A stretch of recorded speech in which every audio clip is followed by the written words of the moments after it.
ಪ್ರಾರಂಭ ಮಾಡೋಣ. ಟೈಮ್ ಆಯ್ತಲ್ಲ, ಮಾಡೋಣ.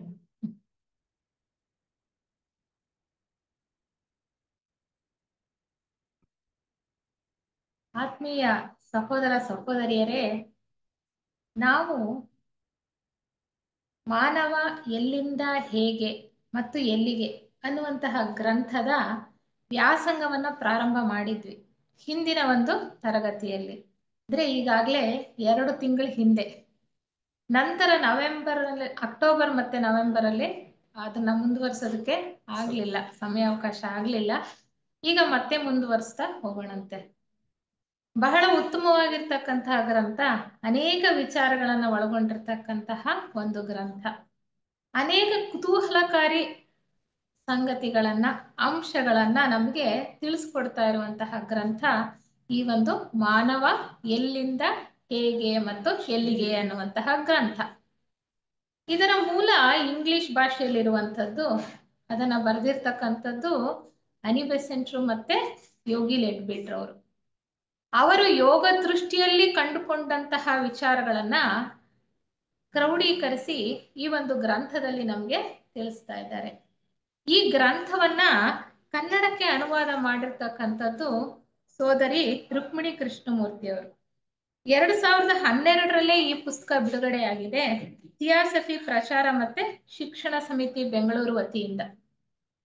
ಹಿಂದಿನ ಒಂದು ವ್ಯಾಸಂಗ ತರಗತಿಯಲ್ಲಿ ಈ ಗ್ರಂಥದಲ್ಲಿ ಕೊಟ್ಟಿರ್ತಕ್ಕಂತಹ ವಿಚಾರ ಮುನ್ನುಡಿಯಲ್ಲಿ ಏನು ವಿಚಾರ ಕೊಟ್ಟಿದ್ರೋ ಅದನ್ನ, ಮತ್ತೆ ಪೀಠಿಕೆಯಲ್ಲಿ ಕೊಟ್ಟಂತಹ ಕೆಲವು ವಿಚಾರಗಳನ್ನ ನಾವು ಈಗಾಗಲೇ ತಿಳ್ಕೊಂಡಿದ್ವಿ.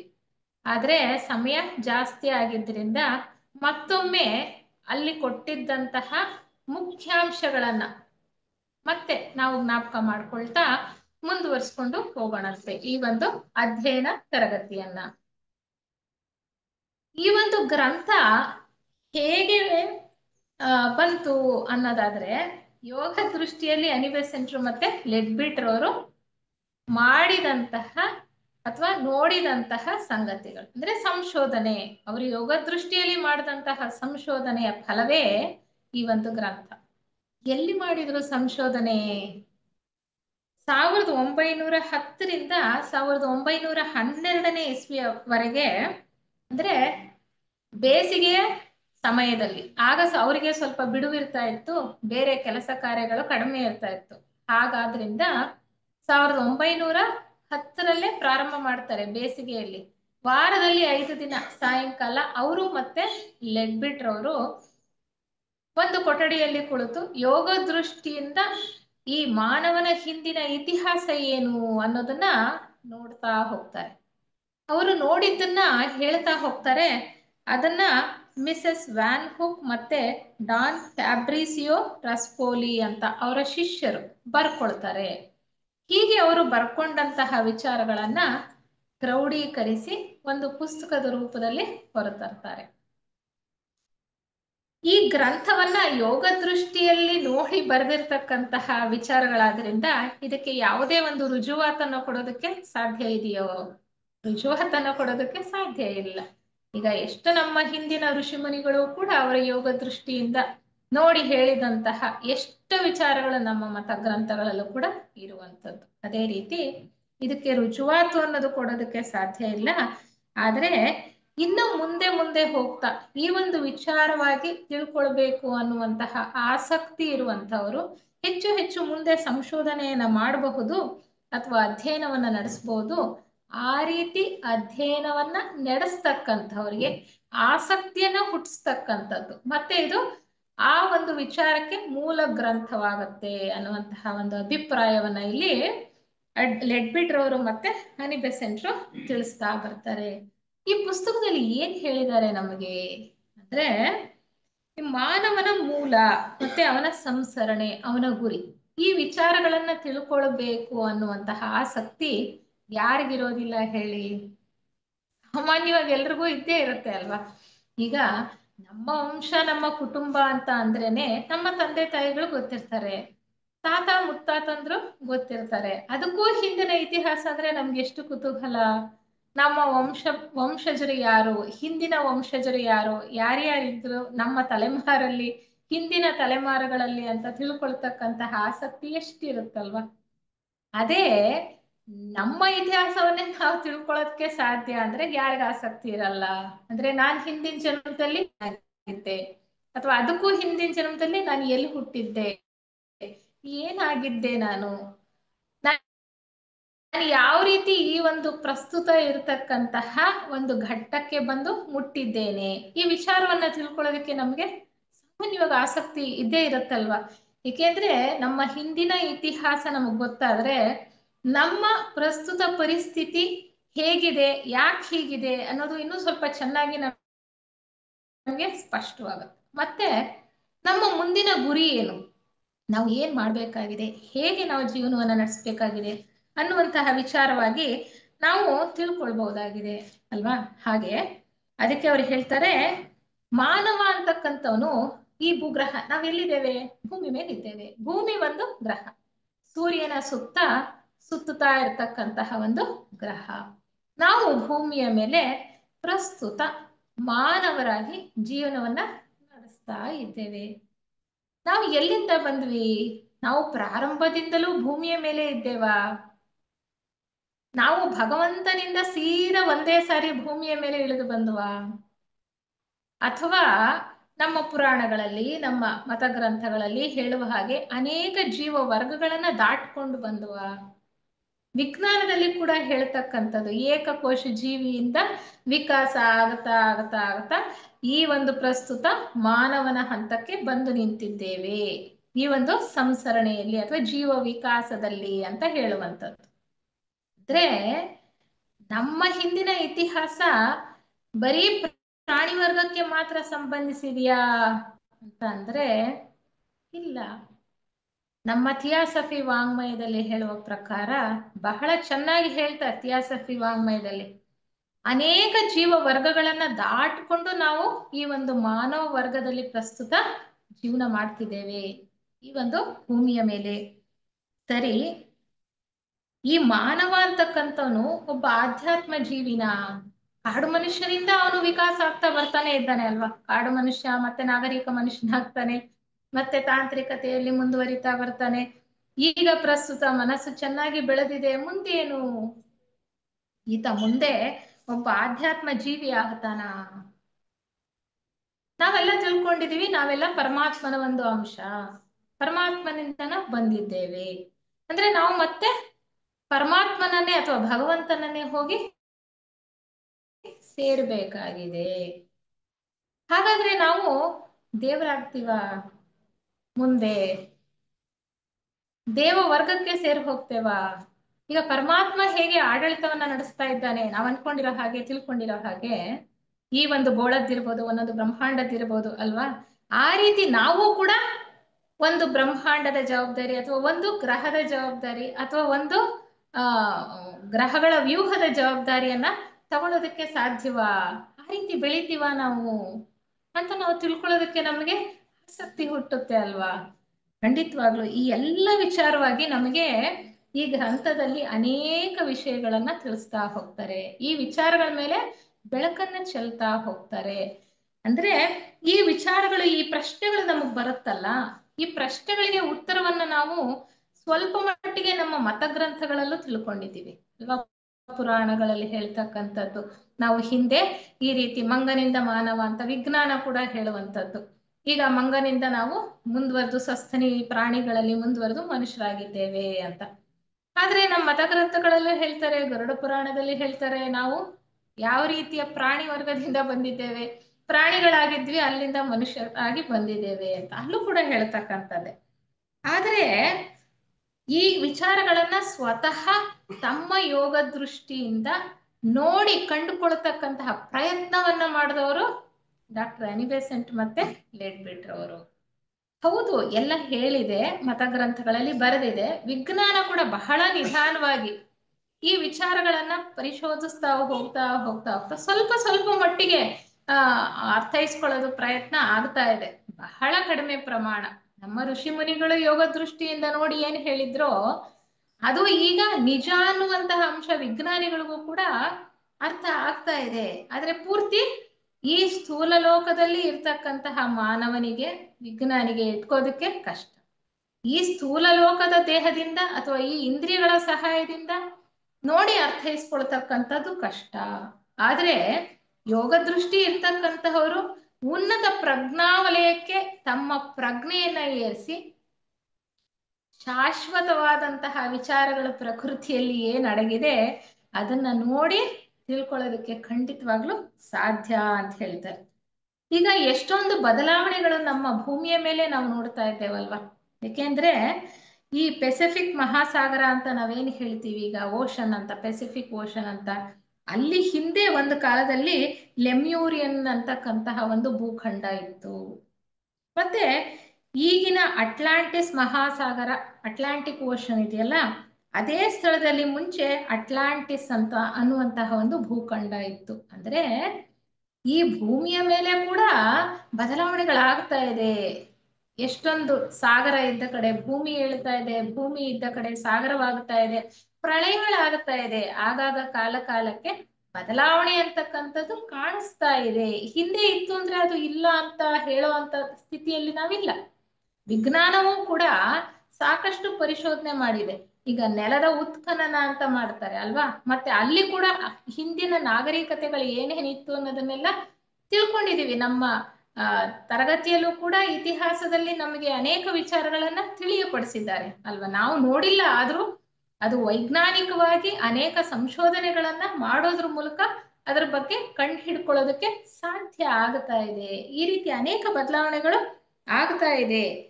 ಅದೇ ಯೋಗ ದೃಷ್ಟಿಯಿಂದ ನೋಡಿದ್ರೆ ಇನ್ನು ಬಹಳ ಹಿಂದೆ ಹಿಂದೆ ಹೋಗ್ತಾ ಈ ಪ್ರಕೃತಿಯಲ್ಲಿ ಏನೇನು ರಹಸ್ಯ ಅಡಗಿದೆ, ಈ ಪ್ರಕೃತಿಯಲ್ಲಿ ಏನೇನು ಜರುಗಿದೆಯೋ ಸೃಷ್ಟಿ ಆದಿಯಿಂದ ಪ್ರತಿಯೊಂದು ಕೂಡ ಈ ಪ್ರಕೃತಿಯಲ್ಲಿ ದಾಖಲಾಗಿರತ್ತಂತೆ. ಆಕಾಶಿಕ ರೆಕಾರ್ಡ್ಸ್ ಅಂತ ನಾವು ಹೇಳ್ತೀವಲ್ವ, ಯಾವಾಗ್ಲಾದ್ರೂ ನಾವು ಮಾತಾಡುವಾಗ ಹೇಳ್ತೀವಲ್ಲ, ನಾವೇನೋ ಒಂದು ಕೆಲಸ ಮಾಡಿದೀವಿ ಅಂದ್ರೆ ಅದು ಮಾಡಿಲ್ಲ ಅಂದ್ರೂ ನೀನ್ ಮಾಡಿಲ್ಲ ಅಂತ ಹೇಳ್ಬೋದು, ಆದ್ರೆ ಮೇಲೆ ಎಲ್ಲ ನೀವು ಬರೆದಿಟ್ಟಿರ್ತಾರೆ, ಅದು ನಾವು ಏನ್ ಮಾಡಿದ್ರು ಅದೆಲ್ಲವೂ ಕೂಡ ಬರಹದಲ್ಲಿ ಇರುತ್ತೆ, ಮುದ್ರಿತವಾಗಿರುತ್ತೆ ಅಂತ ಹೇಳ್ತೀವಲ್ಲ. ಆ ರೀತಿ ನಾವು ಅರ್ಥ ಮಾಡ್ಕೊಳ್ಬೇಕು ಅಂದ್ರೆ ಹೀಗೆ ಪ್ರಕೃತಿಯಲ್ಲಿ ಈ ಒಂದು ಏನೇನಿದೆ ಭೂತ, ವರ್ತಮಾನ, ಭವಿಷ್ಯ ಎಲ್ಲವೂ ಕೂಡ ಪ್ರಕೃತಿಯಲ್ಲಿ ಅಡಗಿರುತ್ತೆ. ಅದನ್ನ ನೋಡ್ತಕ್ಕಂತಹ ದೃಷ್ಟಿಯನ್ನ ನಾವು ಬೆಳೆಸ್ಕೊಳ್ಬೇಕು. ಸೂಕ್ಷ್ಮ ದೃಷ್ಟಿಯನ್ನ ಬೆಳೆಸ್ಕೊಂಡ್ರೆ ಆ ದೃಷ್ಟಿಯಲ್ಲಿ ನಮಗೆ ಪ್ರತಿಯೊಂದು ಕೂಡ ಗೋಚರವಾಗ್ತಾ ಹೋಗುತ್ತೆ ಅಂತ ಹೇಳ್ತಾರೆ. ಏನ್ ಹೇಳ್ತಾರೆ ಅಂದ್ರೆ ಈ ಮನಸ್ಸಿಗೆ, ಅಂದ್ರೆ ಯೋಗ ದೃಷ್ಟಿಯಲ್ಲಿ ನೋಡ್ತೇವೆ, ಅದನ್ನ ಮತ್ತೆ ನಾವು ನೆನಪು ಮಾಡಿಕೊಂಡು ಅಥವಾ ಅದನ್ನ ಸರಿಯಾಗಿ ಅರ್ಥೈಸ್ಕೊಂಡು ನಾವು ಮಾತುಗಳ ಮೂಲಕ, ಅಂದ್ರೆ ಶಬ್ದದ ಮೂಲಕ, ಬರವಣಿಗೆಯ ಮೂಲಕ ಕೊಡಕ್ಕಾಗತ್ತಾ ಅಂತ. ಖಂಡಿತ ಸಾಧ್ಯ ಅಂತ ಹೇಳ್ತಾರೆ. ಯಾಕೆಂದ್ರೆ ಮನುಷ್ಯನಿಗೆ ಸ್ಥೂಲ ದೇಹ ಅಲ್ಲದೆ ಸೂಕ್ಷ್ಮ ದೇಹಗಳು ಇದೆ, ಮನಸ್ಸಿದೆ. ಮನಸ್ಸಿಗೆ ಅಗಾಧವಾದಂತಹ ಶಕ್ತಿ ಇದೆ ಅಲ್ವಾ, ನಾವು ತಿಳ್ಕೊಂಡಿದೀವಿ. ಎಷ್ಟೆಷ್ಟೋ ಕಾಲದ್ದು ನೆನಪುಗಳು ಕೂಡ ನಮ್ಮ ಮೆದುಳಿನಲ್ಲಿ ಇರುತ್ತೆ, ಅಲ್ಲಿ ಕೂಡ ಸಂಗ್ರಹ ಆಗಿರುತ್ತೆ, ಮನಸ್ಸಿನಲ್ಲಿ ಕೂಡ ಇರುವಂಥದ್ದು. ನಾವು ಪ್ರಸ್ತುತ ಕೆಲಸ ಮಾಡ್ತಾ ಇರ್ತಕ್ಕಂಥದ್ದು ಸಾಧಾರಣ ಮನುಷ್ಯರು, ಕೆಳ ಮನಸ್ಸಿನ ಹಂತ, ಮತ್ತೆ ಈ ಭಾವನಾ ದೇಹ ಅಂದ್ರೆ ಕಾಮಲೋಕ, ಮತ್ತೆ ಈ ಸ್ಥೂಲ ಲೋಕದಲ್ಲಿ ನಾವು ಕೆಲಸ ಮಾಡ್ತಾ ಇದ್ದೇವೆ. ಆದ್ರೆ ಇದಕ್ಕಿಂತ ಒಂದು ಹಂತ ಮುಂದೆ ಹೋಗಿ ಉನ್ನತ ಮನಸ್ಸಿನ ಪ್ರಜ್ಞಾವಲಯ ಇದೆಯಲ್ಲ, ಅಲ್ಲಿ ನಿಜವಾದ ನಮ್ಮ ಆತ್ಮನಿರ್ತಕ್ಕಂಥದ್ದು ಉನ್ನತ ಆತ್ಮ. ನಾವು ಥಿಯಾಸಫಿ ವಾಂಗ್ಮಯದಲ್ಲಿ ಇದನ್ನ ತಿಳ್ಕೊಂಡಿದ್ದೇವೆ. ದೇಹಗಳನ್ನ ಧರಿಸಿ ಕೆಳಗಿನ ಲೋಕಗಳಲ್ಲಿ ನಾವು ಕೆಲಸ ಮಾಡ್ತಾ ಇದ್ದೇವೆ, ಆದ್ರೆ ನಾವು ಜೀವಾತ್ಮನ ಅಥವಾ ಉನ್ನತಾತ್ಮನ ಒಂದು ಅಂಶ. ನಾವು ಈ ದೇಹಗಳಲ್ಲ, ನಾವು ಆತ್ಮ ಸ್ವರೂಪಿಗಳು. ಈಗ ಉನ್ನತಾತ್ಮ ಇರ್ತಕ್ಕಂಥದ್ದು ಉನ್ನತ ಶಾಶ್ವತವಾದಂತಹ ಒಂದು ಪ್ರಜ್ಞಾ ವಲಯದಲ್ಲಿ. ಆ ಪ್ರಜ್ಞಾ ವಲಯಕ್ಕೆ ಈ ಕೆಳಗಿನ ದೇಹಾತ್ಮದಲ್ಲಿರ್ತಕ್ಕಂತಹ ನಾವು ನಮ್ಮ ಪ್ರಜ್ಞೆಯನ್ನ ಏರಿಸಿದ್ದೇ ಆದ್ರೆ ಅಲ್ಲಿ ನಡೀತಾ ಇರ್ತಕ್ಕಂತಹ ವಿದ್ಯಮಾನಗಳು, ಅಲ್ಲಿ ಏನೇನಿದೆಯೋ ಅದೆಲ್ಲವೂ ಕೂಡ ನಮ್ಗೆ ಗೋಚರವಾಗೋದಕ್ಕೆ ಸಾಧ್ಯ. ನಮ್ಮ ಉನ್ನತಾತ್ಮ ಅಥವಾ ಜೀವಾತ್ಮ ಕಾರಣ ಶರೀರದಲ್ಲಿ ಉನ್ನತ ಮನೋಲೋಕದಲ್ಲಿ ಅಂತಸ್ಥನಾಗಿದ್ದಾನೆ ಅಂತ ನಾವು ಥಿಯಾಸಫಿ ವಾಂಗ್ಮಯದಲ್ಲಿ ತಿಳ್ಕೊಂಡಿದ್ದೇವೆ. ಆತನ ಒಂದು ಅಂಶ ಈ ಕೆಳಗಿನ ಲೋಕಗಳಿಗೆ ಇಳಿದು ಬಂದು ದೇಹಗಳನ್ನ ಧರಿಸಿಕೊಂಡು ಪ್ರತಿಯೊಂದು ಜನ್ಮದಲ್ಲೂ ಕೂಡ ಅನುಭವಗಳನ್ನ ಪಡೆದುಕೊಳ್ತಾ ಈ ಜನ್ಮದ ಅಂತ್ಯದಲ್ಲಿ ಮತ್ತೆ ಸೂಕ್ಷ್ಮ ಲೋಕಗಳನ್ನ ಪ್ರವೇಶಿಸಿ ನಮ್ಮ ಉನ್ನತಾತ್ಮನನ್ನ ಸೇರಿ ನಾವು ಪಡೆದಂತಹ ಅನುಭವವನ್ನೆಲ್ಲ ಅಲ್ಲಿ ಶೇಖರ ಮಾಡಿಡ್ತೇವೆ. ಪ್ರತಿ ಜನ್ಮದ ಅನುಭವವೂ ಕೂಡ ಆ ಕಾರಣ ಶರೀರದಲ್ಲಿ ಇರುತ್ತೆ. ದೇಹಾತ್ಮನಾಗಿ ಸ್ಥೂಲ ಲೋಕದಲ್ಲಿದ್ದಾಗ ನಮಗೆ ಅದರ ನೆನಪು ಇರೋದಿಲ್ಲ. ಆದ್ರೆ ನಮ್ಮ ಜೀವಾತ್ಮನಲ್ಲಿ ಕಾರಣ ಶರೀರದಲ್ಲಿ ಈ ಪ್ರತಿಯೊಂದು ಜನ್ಮದ ನೆನಪು ಕೂಡ ಇರುವಂಥದ್ದು. ಹಾಗೆ ಆ ಉನ್ನತ ಪ್ರಜ್ಞಾವಲಯಕ್ಕೆ ನಮ್ಮ ಮನಸ್ಸನ್ನ ಅಥವಾ ಪ್ರಜ್ಞೆಯನ್ನ ಏರಿಸಿದ್ದೆ ಆದ್ರೆ ಅಲ್ಲಿ ಅನೇಕ ಜನ್ಮಗಳ ಒಂದು ಇತಿಹಾಸವೂ ಕೂಡ ನಮಗೆ ಗೋಚರ ಆಗ್ತಕ್ಕಂಥ. ನಾವು ನಮ್ಮ ಜೀವಾತ್ಮನ ಪ್ರಜ್ಞೆಗೆ ಏರೋದಾದರೆ ಆಗ ಎಲ್ಲ ಜನ್ಮಗಳ ಒಂದು ಚಿತ್ರಣವೂ ಕೂಡ ನಮ್ಮ ಮುಂದೆ ಬರೋದಕ್ಕೆ ಸಾಧ್ಯ ಇದೆ ಅಲ್ವಾ. ಇದೇ ರೀತಿ ಈಗ ಹಿಪ್ನಾಟಿಸಮ್ ಅಂತ ಹೇಳ್ತೀವಲ್ಲ, ಹಿಪ್ನಾಟಿಸಮ್ ಮಾಡುವಾಗ ಅದು ಒಂದು ಕಲೆ, ವೈಜ್ಞಾನಿಕ, ಇಟ್ಸ್ ಆಲ್ಸೋ ಎ ಸೈನ್ಸ್ ಅಲ್ವಾ, ವಿಜ್ಞಾನ. ಮನುಷ್ಯನ ಮನಸ್ಸಿನ ಮೇಲೆ ಹತೋಟಿ ಇಟ್ಕೊಳ್ತಾ ಆತನನ್ನ ಹಿಂದಿನ ಜನ್ಮಗಳಿಗೂ ಕೂಡ ಕರ್ಕೊಂಡು ಹೋಗಿ ಇತಿಹಾಸವನ್ನ ಕೇಳ್ಕೊಳ್ತಕ್ಕಂಥ. ಅಥವಾ ಎಕಾರ್ಟ್ ಟೋಲೆ ಅಂತ ಒಬ್ಬ ಇದ್ರು, ಬಹಳ ಉನ್ನತವಾದಂತಹ ತತ್ವಜ್ಞಾನಿ, ಯೋಗ ದೃಷ್ಟಿ ಇದ್ದಂತಹವರು.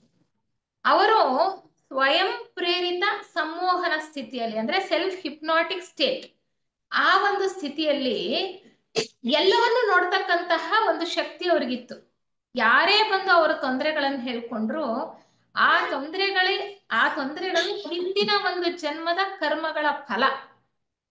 ಅದು ನಮಗೆ ಗೊತ್ತಾದ್ರೆ ನಮ್ಮ ಜೀವನವನ್ನ ಸರಿ ಮಾಡ್ಕೊಳ್ಬಹುದು. ಹಾಗೆ ಬಹಳ ಜನ ಅವ್ರ ಹತ್ರ ಹೋಗ್ತಾ ಇದ್ರಂತೆ, ಅವರ ಹಿಂದಿನ ಜನ್ಮಗಳ ಇತಿಹಾಸವನ್ನ ಕಂಡುಕೊಂಡು ಅದನ್ನ ನೋಡಿ ವೀಕ್ಷಣೆ ಮಾಡಿ ಅವರು ಇವ್ರಿಗೆ ಹೇಳ್ತಿದ್ರಂತೆ, ನೋಡಿ ನೀವು ಆ ಜನ್ಮದಲ್ಲಿ ಈ ರೀತಿಯ ಒಂದು ಕೆಲಸವನ್ನ ಮಾಡಿದ್ರಿಂದ ಅದರ ಫಲವನ್ನ ನೀವೀಗ ಅನುಭವಿಸ್ತಾ ಇದ್ದೀರಾ, ಅಂದ್ರೆ ಇಂತಹ ಒಂದು ಕಾಯಿಲೆಯಿಂದ ನರಳುತ್ತಾ ಇದ್ದೀರಾ ಅಥವಾ ಇಂತಹ ಒಂದು ಕಷ್ಟ ಪರಿಸ್ಥಿತಿಯಲ್ಲಿ ಇದ್ದೀರಾ.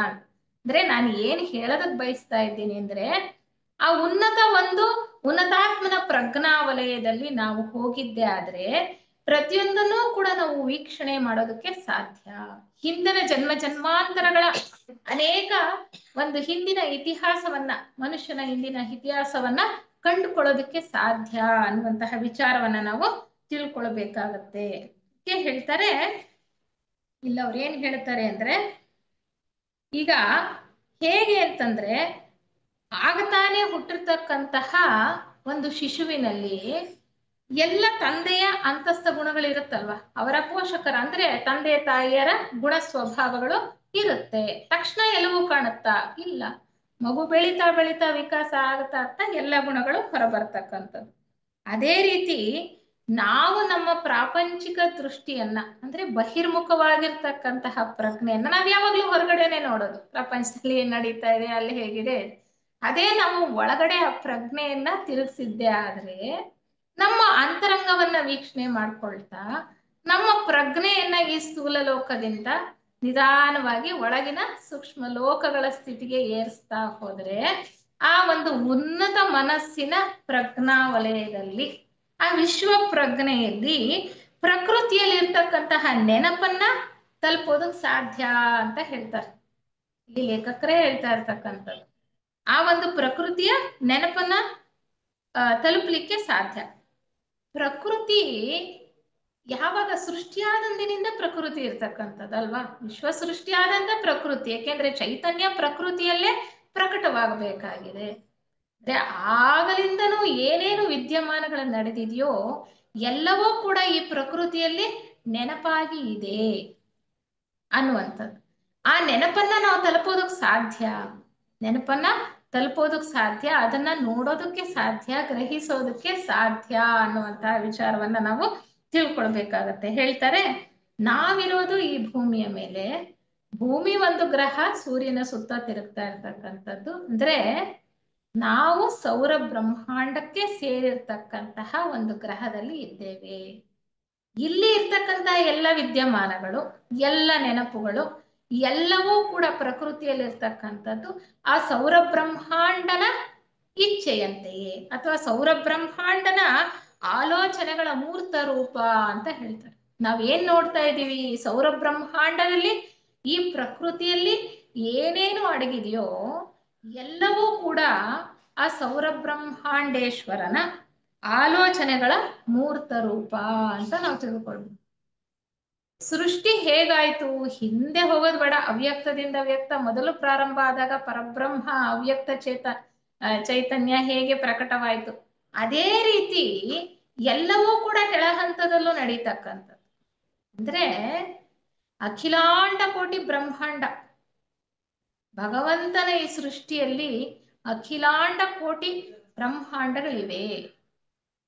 ಆ ಬ್ರಹ್ಮಾಂಡಗಳಲ್ಲಿ ಸೌರ ಬ್ರಹ್ಮಾಂಡವೂ ಕೂಡ ಒಂದು. ಈ ಸೌರ ಬ್ರಹ್ಮಾಂಡಕ್ಕೆ ಅಧಿಪತಿ ಯಾರು? ಸೂರ್ಯ. ನಾವು ನೋಡ್ತಾ ಇರ್ತಕ್ಕಂಥ ಸೂರ್ಯ ಅಲ್ವಾ. ಆ ಸೌರ ಬ್ರಹ್ಮಾಂಡದಲ್ಲಿ ಅನೇಕ ಗ್ರಹಗಳಿವೆ, ಅವು ಸೂರ್ಯನ ಸುತ್ತ ಸುತ್ತುತ್ತಾ ಇವೆ. ಆ ಒಂದು ಗ್ರಹ, ಆ ಸೂರ್ಯನ ಸುತ್ತ ಸುತ್ತುತ್ತಾ ಇರತಕ್ಕಂತಹ ಭೂಮಿ ಎಂಬ ಗ್ರಹದಲ್ಲಿ ನಾವು ಕೂಡ ವಾಸ ಮಾಡ್ತಾ ಇದ್ದೇವೆ. ಅಂದ್ರೆ ಸೌರ ಬ್ರಹ್ಮಾಂಡದ ಸೃಷ್ಟಿ ಸೌರ ಬ್ರಹ್ಮಾಂಡೇಶ್ವರನಿಂದ ಆಯ್ತು ಅಂತ. ಈಗ ಪೂರ್ತಿ ಅಖಿಲಾಂಡ ಕೋಟಿ ಬ್ರಹ್ಮಾಂಡ ಪರಬ್ರಹ್ಮನಿಂದ ಪ್ರಾರಂಭ ಆಯ್ತು ಅಂತ ನಾವೇನ್ ಹೇಳ್ತೀವೋ, ಹಾಗೆ ಕೆಳ ಹಂತದಲ್ಲಿ ಸೌರ ಬ್ರಹ್ಮಾಂಡೇಶ್ವರನಿಂದ ಈ ಸೌರ ಬ್ರಹ್ಮಾಂಡದ ಸೃಷ್ಟಿ ಆಯ್ತು. ಅಂದ್ರೆ ಯಾವಾಗ ಇಚ್ಛೆ ಅನ್ನೋದು ಉದಿಸ್ತೋ ಅಲ್ಲಿ ಆ ಒಂದು ಈಶ್ವರನಲ್ಲಿ, ಸೌರ ಬ್ರಹ್ಮಾಂಡೇಶ್ವರನಲ್ಲಿ ಈ ಸೌರ ಬ್ರಹ್ಮಾಂಡದ ಸೃಷ್ಟಿ ಅಂತಕ್ಕಂಥದ್ದು ಆಯ್ತು. ಇಲ್ಲೂ ಕೂಡ 7 ಲೋಕಗಳಿರುವಂಥದ್ದು. ಸೌರ ಬ್ರಹ್ಮಾಂಡದಲ್ಲೂ ಕೂಡ 7 ಲೋಕಗಳಿದೆ. ಮತ್ತು ಇಲ್ಲೂ ಕೂಡ ಏನಾಗುತ್ತಿದೆ, ಸೂರ್ಯನ ಸುತ್ತ ಅನೇಕ ಗ್ರಹಗಳು ಸುತ್ತುತ್ತಾ ಇದೆ ಅಂತ ನಾವು ಅನ್ಕೊಂಡ್ವಿ. ಅಂದ್ರೆ ನಮ್ಮ ವಿಜ್ಞಾನದ ಪ್ರಕಾರ ನಾವು ಕಂಡುಕೊಂಡಿರೋ ಹಾಗೆ ಬರೀ ಗ್ರಹಗಳು ಸುತ್ತುತ್ತಾ ಇದೆ. ನಿಜವಾಗ್ಲೂ ಯೋಗ ದೃಷ್ಟಿಯಿಂದ ನೋಡಿ ಅವ್ರು ಏನ್ ಹೇಳ್ತಾ ಇದ್ದಾರಪ್ಪ ಅಂದ್ರೆ, ಈ ಸೌರ ಬ್ರಹ್ಮಾಂಡದಲ್ಲಿ ಸೂರ್ಯ ಅಂತಕ್ಕಂಥವನು ಮಧ್ಯದಲ್ಲಿದ್ದಾನೆ, ಕೇಂದ್ರ ಸ್ಥಾನದಲ್ಲಿದ್ದಾನೆ. ಈತನಲ್ಲಿ ಈ ಬ್ರಹ್ಮಾಂಡದಲ್ಲಿ 10 ವಿಕಾಸ ಯೋಜನೆಗಳು ನಡೀತಾ ಇದೆ ಅಂತ ಹೇಳ್ತಾರೆ. 10 ವಿಕಾಸ ಯೋಜನೆಗಳು ಅಂದ್ರೆ ಜೀವ ವಿಕಾಸ ಯೋಜನೆಗಳು ನಡೀತಾ ಇವೆ. ಮುಖ್ಯವಾಗಿ 7 ವಿಕಾಸ ಯೋಜನೆಗಳು. ಆ 7 ವಿಕಾಸ ಯೋಜನೆಗಳಿಗೂ ಕೂಡ ಈ ಸೌರ ಬ್ರಹ್ಮಾಂಡೇಶ್ವರನ ಅಧಿಪತ್ಯದಲ್ಲಿ 7 ಜನ ಅಧಿಕಾರವನ್ನ ವಹಿಸ್ಕೊಂಡಿರ್ತಾರೆ. ಅವರನ್ನೇ ನಾವು ಸಪ್ತ ಪ್ರಜಾಪತಿಗಳು ಅಂತ ಕರೆಯುವಂಥದ್ದು. ಸಪ್ತ ಪ್ರಜಾಪತಿಗಳು, ಒಬ್ಬೊಬ್ಬ ಪ್ರಜಾಪತಿಯು ಕೂಡ ಒಂದೊಂದು ವಿಕಾಸ ಯೋಜನೆಯ ಒಂದು ಮೇಲ್ವಿಚಾರಣೆಯನ್ನ ವಹಿಸ್ಕೊಂಡಿರ್ತಾರೆ, ಆಡಳಿತವನ್ನ ವಹಿಸ್ಕೊಂಡಿರ್ತಾರೆ ಅಂತ ನಾವು ಅರ್ಥ ಮಾಡ್ಕೊಳ್ಬೇಕು. ಅಂದ್ರೆ ಈ ಸೌರ ಬ್ರಹ್ಮಾಂಡದಲ್ಲಿ ಮುಖ್ಯವಾಗಿ 10 ವಿಕಾಸ ಯೋಜನೆಗಳಿವೆ. 7 ಸಪ್ತ ಪ್ರಜಾಪತಿಗಳ ಆಳ್ವಿಕೆಯಲ್ಲಿ ನಡೀತಾವೆ. ಇನ್ನು 3 ನೇರವಾಗಿ ಆ ಈಶ್ವರನ 3 ಮುಖಗಳು ಯಾವ್ಯಾವುದು? ಬ್ರಹ್ಮ, ವಿಷ್ಣು ಮತ್ತೆ ಶಿವ.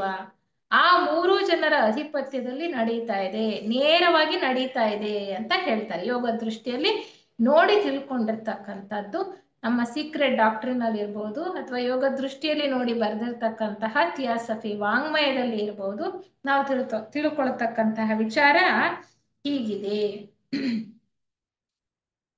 ಅಂದ್ರೆ ಈ ಯೋಜನೆಗಳು ಹೇಗೆ ನಡೀತಾ ಇವೆ, ಆ ಯೋಜನೆಗಳು ಹೇಗೆ ನಡೀತಾ ಇವೆ ಅಂತ ತಿಳ್ಕೊಂಡ್ರೆ ಅಲ್ವಾ ನಾವು ಎಲ್ಲಿದ್ದೇವೆ, ನಾವು ಏನ್ ಮಾಡ್ತಾ ಇದ್ದೇವೆ, ನಾವು ಎಲ್ಲಿ ಹೋಗ್ಬೇಕಾಗಿದೆ, ನಮ್ಮ ಗಮ್ಯ ಏನು ಅಂತ ತಿಳ್ಕೊಳ್ಳೋದು. ಅದನ್ನ ತಿಳ್ಕೊಳ್ಳೋಣ ಮುಂದೆ.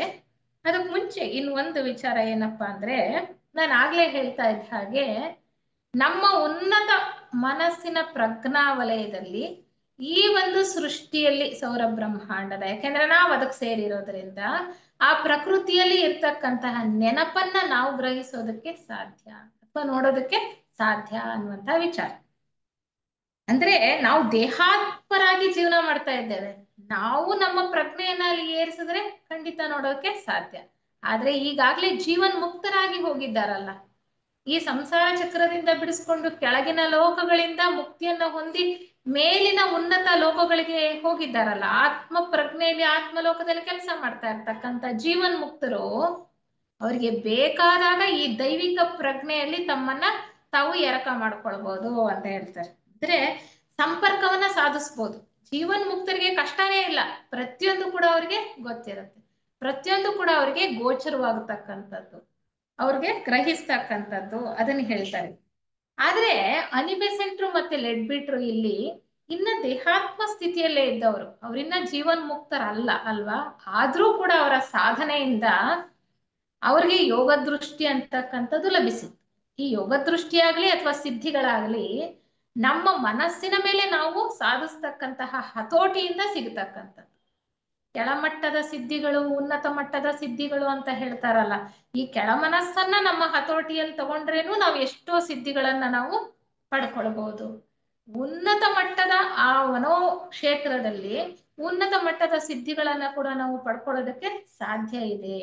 ನಾವು ಕಂಡ ಹಾಗೆ ಎಷ್ಟೋ ಜನ ಪವಾಡ ಪುರುಷರು ಪವಾಡಗಳನ್ನ ಮಾಡಿ ನಮ್ಗೆ ಅದ್ಭುತಗಳನ್ನ ಎಷ್ಟೋ ತೋರಿಸಿದ್ದಾರಲ್ಲ, ಸಿದ್ಧಿಗಳು ಪಡ್ಕೊಂಡಿದ್ದಂಥವ್ರು. ಆದ್ರೆ ಸಿದ್ಧಿಗಳನ್ನ ನಮ್ಮ ಥಿಯಾಸಫಿ ವಾಂಗ್ಮಯದಲ್ಲಿ ಹೇಳೋ ಪ್ರಕಾರ ನಮ್ಮ ಸ್ವಂತಕ್ಕಾಗ್ಲಿ ಜನಪ್ರಿಯತೆಗಾಗ್ಲಿ ಅಧಿಕಾರಕ್ಕಾಗ್ಲಿ ಬಳಸುವ ಹಾಗಿಲ್ಲ.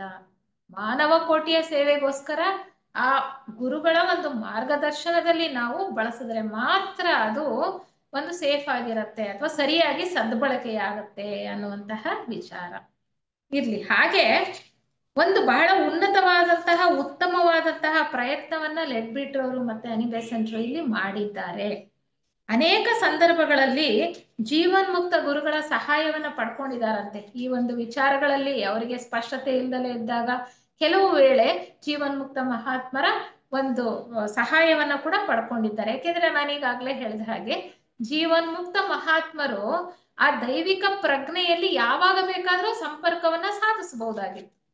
ದೈವಿಕ ಪ್ರಜ್ಞೆ ಅಥವಾ ವಿಶ್ವ ಪ್ರಜ್ಞೆ ಅಲ್ಲಿ ಸಂಪರ್ಕವನ್ನ ಸಾಧಿಸೋದ್ರಿಂದ ಅವ್ರಿಗೆಲ್ಲ ವಿದ್ಯಮಾನಗಳ ಒಂದು ವಿಚಾರವು ಗೊತ್ತಿತ್ತು ಅಂತ. ಹೀಗೆ ಹೊರಬಂದಂತಹ ಒಂದು ಗ್ರಂಥ ಈ ಮಾನವ ಎಲ್ಲಿಂದ ಹೇಗೆ ಮತ್ತು ಎಲ್ಲಿಗೆ ಅನ್ನುವಂಥದ್ದು. ಎಷ್ಟು ಇತಿಹಾಸವಿದೆ, ಎಷ್ಟು ವಿಚಾರಗಳನ್ನ ನಮ್ಗೆ ಅವರು ಯೋಗ ದೃಷ್ಟಿಯಲ್ಲಿ ನೋಡಿ ತಿಳಿಸ್ಕೊಡ್ತಾ ಇದ್ದಾರೆ.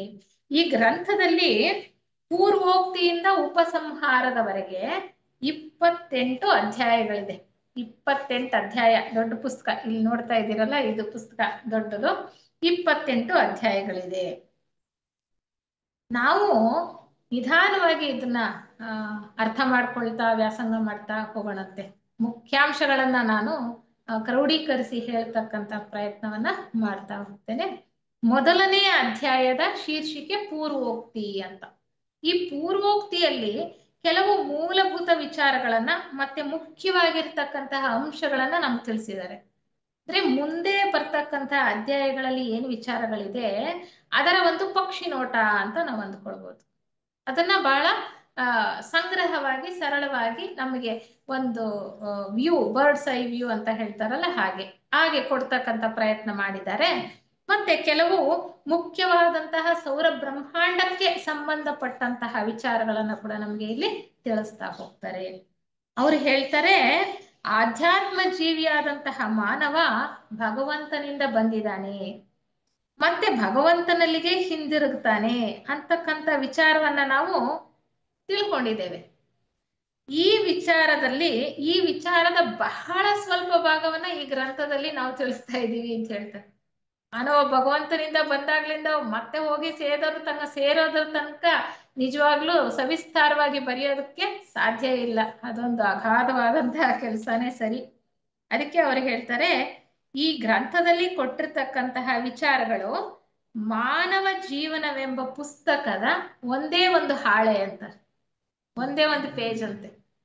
ಮಾನವನ ಜೀವನ ಅನ್ನತಕ್ಕಂಥ ಒಂದು ಪುಸ್ತಕ ಇದೆ ಅಂದ್ರೆ ಅದರ ಒಂದು ಹಾಳೆಯನ್ನ ಮಾತ್ರ ನಾವು ನಿಮಗೆ ತೋರಿಸೋದಕ್ಕೆ ಸಾಧ್ಯ ಆಗ್ತಾ ಇದೆ ಅಂತ ಅನಿಬೆಸೆಂಟ್ರು ಮತ್ತೆ ಲೆಡ್ಬಿಟ್ರು ಅವರು ಅಭಿಪ್ರಾಯ ಪಡ್ತಾರೆ. ಇಲ್ಲಿ ಹಿಂದಿನ ಜನ್ಮ ಅವ್ರು ಯಾವ ರೀತಿ ಪ್ರಯೋಗಗಳನ್ನ ಮಾಡಿದ್ರಪ್ಪ ಅಂದ್ರೆ, ಕೆಲವು ಉನ್ನತವಾಗಿ ಬೆಳೆದಿದ್ದಂತಹ ಆತ್ಮಗಳ ಹಿಂದಿನ ಜನ್ಮಗಳನ್ನ ನೋಡ್ತಾ, ಕೆಲವು ಮಾನವರ ಹಿಂದಿನ ಜನ್ಮಗಳ ಇತಿಹಾಸವನ್ನ ನೋಡ್ತಾ ಅಂದ್ರೆ ಆ ಉನ್ನತ ಪ್ರಜ್ಞಾವಲಯದಲ್ಲಿ ಪ್ರಕೃತಿಯ ನೆನಪಿದೆಯಲ್ಲ, ಅಲ್ಲಿ ಎಲ್ಲ ಕಾಣ್ತಕ್ಕಂಥದ್ದಲ್ವಾ. ಎಲ್ಲವನ್ನೂ ಹಿಂಬಾಲಿಸಿ ಹೋಗಕ್ಕಾಗತ್ತಾ? ಇಲ್ಲ. ಯಾರಾದ್ರೂ ಕೆಲವರು ಮಾನವರನ್ನ ಹಿಂಬಾಲಿಸ್ಕೊಳ್ತಾ ಹೋದ್ರೆ ಅವ್ರ ಹಿಂದೆ ಏನಾಗಿದ್ರು, ಅವ್ರ ಹಿಂದೆ ಏನಾಗಿದ್ರು, ಅದೇ ಒಬ್ಬ ಮಾನವನನ್ನ, ಈಗ ಜೆ ಕೆ ಅವ್ರದೇ ಹಿಂದಿನ ಜನ್ಮಗಳು ಎಷ್ಟೊಂದು ಬರ್ದಿದ್ದಾರಲ್ಲ, ಅವರು ಲೈವ್ಸ್ ಆಫ್ ಆಲ್ಕ್ಯೋನಿ ಅಂದ್ಬಿಟ್ಟು ಒಂದು ಪುಸ್ತಕನೇ ಇದೆ. ಹಾಗೆ ಬುದ್ಧರದು ಜಾತಕ ಕಥೆಗಳು, ಬೋಧಿಸತ್ವರಾದಾಗ ಏನೇನು ಅವತಾರಗಳನ್ನ ಎತ್ತಿದ್ರು, ಆ ರೀತಿ ಅದು ಉದಾಹರಣೆ ಅಷ್ಟೇ ನಾ ಹೇಳ್ತಾ ಇದ್ದೀನಿ. ಹಾಗೆ ಯಾವುದಾದ್ರೂ ಒಬ್ಬ ಕೆಲವು ಮನುಷ್ಯರ ಹಿಂದಿನ ಇತಿಹಾಸವನ್ನ ಅವರು ಹಿಂಬಾಲಿಸ್ತಾ ಹೋದ್ರಂತೆ, ಅಥವಾ ಒಂದು ಮಾನವ ಗುಂಪು ಆ ಗುಂಪನ್ನ ಹಿಂಬಾಲಿಸ್ತಾ ಹೋದ್ರಂತೆ. ಈ ಗ್ರಹದಲ್ಲಿ ಹೇಗಿದ್ರು, ಇದಕ್ಕಿಂತ ಮುಂಚೆ ಯಾವ ಗ್ರಹದಲ್ಲಿದ್ರು, ಅಲ್ಲಿ ಹೇಗೆ ಅವರು ಸಂಸರಣೆಯನ್ನ ಹೊಂದಿದ್ರು ಅಂತ ಹಿಂದೆ ಹಿಂದೆ ಹಿಂದೆ ಹೋಗ್ತಾ ಹೋಗ್ತಾರೆ. ಪ್ರಸ್ತುತ ಪರಿಸ್ಥಿತಿಯಿಂದ ಹಿಂದೆ ಹಿಂದಕ್ಕೆ ಈಗ ರಿವೈಂಡ್ ಮಾಡ್ತಾ ಹೋದ್ರೆ ಹಿಂದಿಂದ ಹೇಗೆ ಹೋಗುತ್ತಲ್ಲ, ನಾವು ಬ್ಯಾಕ್ವರ್ಡ್ ಹೋಗ್ತಾ ಇದ್ರೆ ಹೆಂಗೆ ನಾವು ಹಿಂದಿಂದೆಲ್ಲ ನೋಡ್ತೀವಲ್ಲ, ಆ ರೀತಿ ಹೋಗಿ ನೋಡಿ ಅವ್ರು ಬರೆದಿರ್ತಕ್ಕಂಥದ್ದು. ಅದಕ್ಕೆ ಅವ್ರು ಹೇಳ್ತಾರೆ, ಪ್ರಜ್ಞೆಯನ್ನ ಭೂತಕಾಲಕ್ಕೆ ಕೊಂಡೊಯ್ಯುತ್ತಾ ಪ್ರಕೃತಿಯಲ್ಲಿ ಅಚ್ಚೊತ್ತಿರುವ ದಾಖಲೆಗಳನ್ನ ನೋಡ್ತಾ ನೋಡ್ತಾ ಕೊಟ್ಟಿರ್ತಕ್ಕಂತಹ ವಿಚಾರಗಳಿವು ಅಂತ ಅವ್ರ ಯೋಗ ದೃಷ್ಟಿಯಲ್ಲಿ ಕಂಡುಕೊಂಡು ಕೊಟ್ಟಿರ್ತಕ್ಕಂತಹ ವಿಚಾರ. ಯಾಕಪ್ಪ ಇವ್ರು ಹೇಳ್ತಿದ್ದಾರೆ ಮಾನವನ ಜೀವನ ಅಂತಕ್ಕಂಥ ಪುಸ್ತಕದ ಒಂದು ಹಾಳೆ ಅಂತಂದ್ರೆ, ಈ ಭಗವಂತನಿಂದ ಹೊರಹೊಮ್ಮಿರ್ತಕ್ಕಂತಹ ಚೈತನ್ಯ ಇದೆಯಲ್ಲ, ಅದು ನೇರವಾಗಿ ಮಾನವ ಅಲ್ಲ, ಅದು ಮಾನವನಿಗಿಂತ ಬಹಳ ಅತಿಶಯವಾಗಿರ್ತಕ್ಕಂಥದ್ದು ನಮಗ್ ಗೊತ್ತು ಅಲ್ವಾ. ನಾವು ಪ್ರಜ್ಞಾನಾಂಶವಾಗಿ ಈಶ್ವರನಿಂದ ಹೊರಹೊರಟಂತಹ ಒಂದು ಕಿಡಿ ಅಂತ ಹೇಳ್ತೀವಿ ಥಿಯಾಸಫಿ ವಾಂಗ್ಮಯದಲ್ಲಿ. ಅಂದ್ರೆ ಈಶ್ವರನಿಂದ ನಮಗೆ ಸೌರ ಬ್ರಹ್ಮಾಂಡೇಶ್ವರ, ಆತನೇ ಈಶ್ವರ ಸೌರ ಬ್ರಹ್ಮಾಂಡದಲ್ಲಿ, ಆತನಿಂದ ಹೊರಟಂತಹ ಒಂದು ಕಿಡಿಯನ್ನ ನಾವೇನ್ ಹೇಳ್ತೀವಿ, ಪ್ರಜ್ಞಾನಾಂಶವು ಅಂತ ಹೇಳ್ತೀವಿ. ಆತ ಇರ್ತಕ್ಕಂಥದ್ದು ಅನುಪಾದಕ ಲೋಕ ಅಥವಾ ಆತ್ಮಲೋಕದ ಉನ್ನತ 3 ಉಪಲೋಕಗಳಲ್ಲಿ ಅಂತಸ್ಥನಾಗ್ತಾನೆ. ಏನಾಗಿ? ಪುರುಷಾತ್ಮನಾಗಿ ಅಲ್ಲಿ ನೆಲೆ ನಿಲ್ತಕ್ಕಂಥದ್ದು. ಆತನ ಒಂದು ಅಂಶ ಜೀವಾತ್ಮನಾಗಿ ಅದಕ್ಕಿಂತ ಕೆಳಗಿನ ಲೋಕ ಅಂದ್ರೆ ಕೆಳಗಿನ ಆತ್ಮಲೋಕ, 4 ಉಪಲೋಕಗಳ ಸೇರಿದ ಹಾಗೆ ಬುದ್ಧಿಲೋಕ ಮತ್ತೆ ಮನಸ್ಸಿನ ಮೇಲಿನ 3 ಉಪಲೋಕಗಳಲ್ಲಿ ವ್ಯಕ್ತನಾಗ್ತಾ ಜೀವಾತ್ಮನಾಗಿ ಪ್ರಕಟವಾಗ್ತಾನೆ. ಆತ ಕಾರಣ ದೇಹದಲ್ಲಿ ಅಂತಸ್ಥನಾಗಿರ್ತಾನೆ. ಜೀವಾತ್ಮನ ಒಂದು ಅಂಶ ಈ ಕೆಳಗಿನ ಮನೋಲೋಕ, ಕಾಮಲೋಕ, ಸ್ಥೂಲ ಲೋಕದಲ್ಲಿ ದೇಹಾತ್ಮನಾಗಿ ಅಂದ್ರೆ ನಾವು ಈ ಇರ್ತಕ್ಕಂತಹ ಒಂದು ಸ್ಥಿತಿಯಲ್ಲಿ ಮನುಷ್ಯನಾಗಿ ನಾವು ಪ್ರಕಟವಾಗಿ ಇಲ್ಲಿ ಜೀವನ ಮಾಡ್ತಾ ಇದ್ದೇವೆ. ಅಂದ್ರೆ ಮನುಷ್ಯ ಆದ್ರೆ ನೇರವಾಗಿ ಭಗವಂತನಿಂದ ಸೀದಾ ಬಂದಿದ್ದಾನ? ಇಲ್ಲ. ಮನುಷ್ಯನಿಗಿಂತ ಭಗವಂತನ ಒಂದು ಅಂಶ ಅಂತಕ್ಕಂಥದ್ದು ಮನುಷ್ಯನಿಗಿಂತ ಬಹಳ ಉನ್ನತವಾಗಿರ್ತಕ್ಕಂಥದ್ದು, ಬಹಳ ಅತಿಶಯವಾಗಿರುವಂತದ್ದು ಅನ್ನುವಂತ ವಿಚಾರವನ್ನ ಅವರು ನಮ್ಗೆ ಇಲ್ಲಿ ಹೇಳ್ತಾರೆ. ಒಂದು ಭಗವದ್ಗೀತೆ ಶ್ಲೋಕವನ್ನ ಕೂಡ ಇಲ್ಲಿ ನಮ್ಗೆ ಉಲ್ಲೇಖ ಮಾಡ್ತಾರೆ. ಏನಪ್ಪಾ ಅಂದ್ರೆ, ಮಮೈವಾಂಶೋ ಜೀವಲೋಕೆ ಜೀವಭೂತ ಸನಾತನಃ ಮನಃಷ್ಟಾನೀಂದ್ರಿಯಾಣಿ ಪ್ರಕೃತಿ ಸ್ಥಾನಿ ಕರ್ಷತಿ. 15ನೇ ಅಧ್ಯಾಯ ಭಗವದ್ಗೀತೆಯಲ್ಲಿ 7ನೇ ಶ್ಲೋಕ. ಅಲ್ಲಿ ಏನ್ ಹೇಳ್ತಾರೆ? ಮಮೈವಾಂಶೋ ಜೀವಲೋಕೆ, ಭಗವಂತನ ಒಂದು ಅಂಶ ಜೀವಿಯಾಗಿ ಪ್ರಕಟಗೊಂಡಿರ್ತಕ್ಕಂಥದ್ದು, ಅಂತಸ್ಥನಾಗಿರ್ತಕ್ಕಂಥದ್ದು.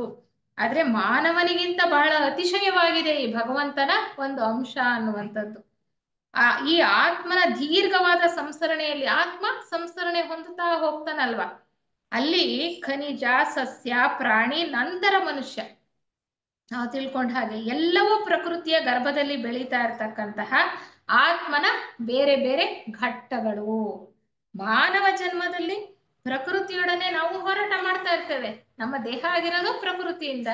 ದೇಹ ಭಾವದಲ್ಲಿ ನಾವು ಹೋದ್ರೆ ಬರೀ ಪ್ರಾಪಂಚಿಕ ಆಸೆ, ಆಮಿಷ, ವಸ್ತು ವಿಷಯಗಳ ಕಡೆ ಹೊರಟೋಗ್ತೀವಿ.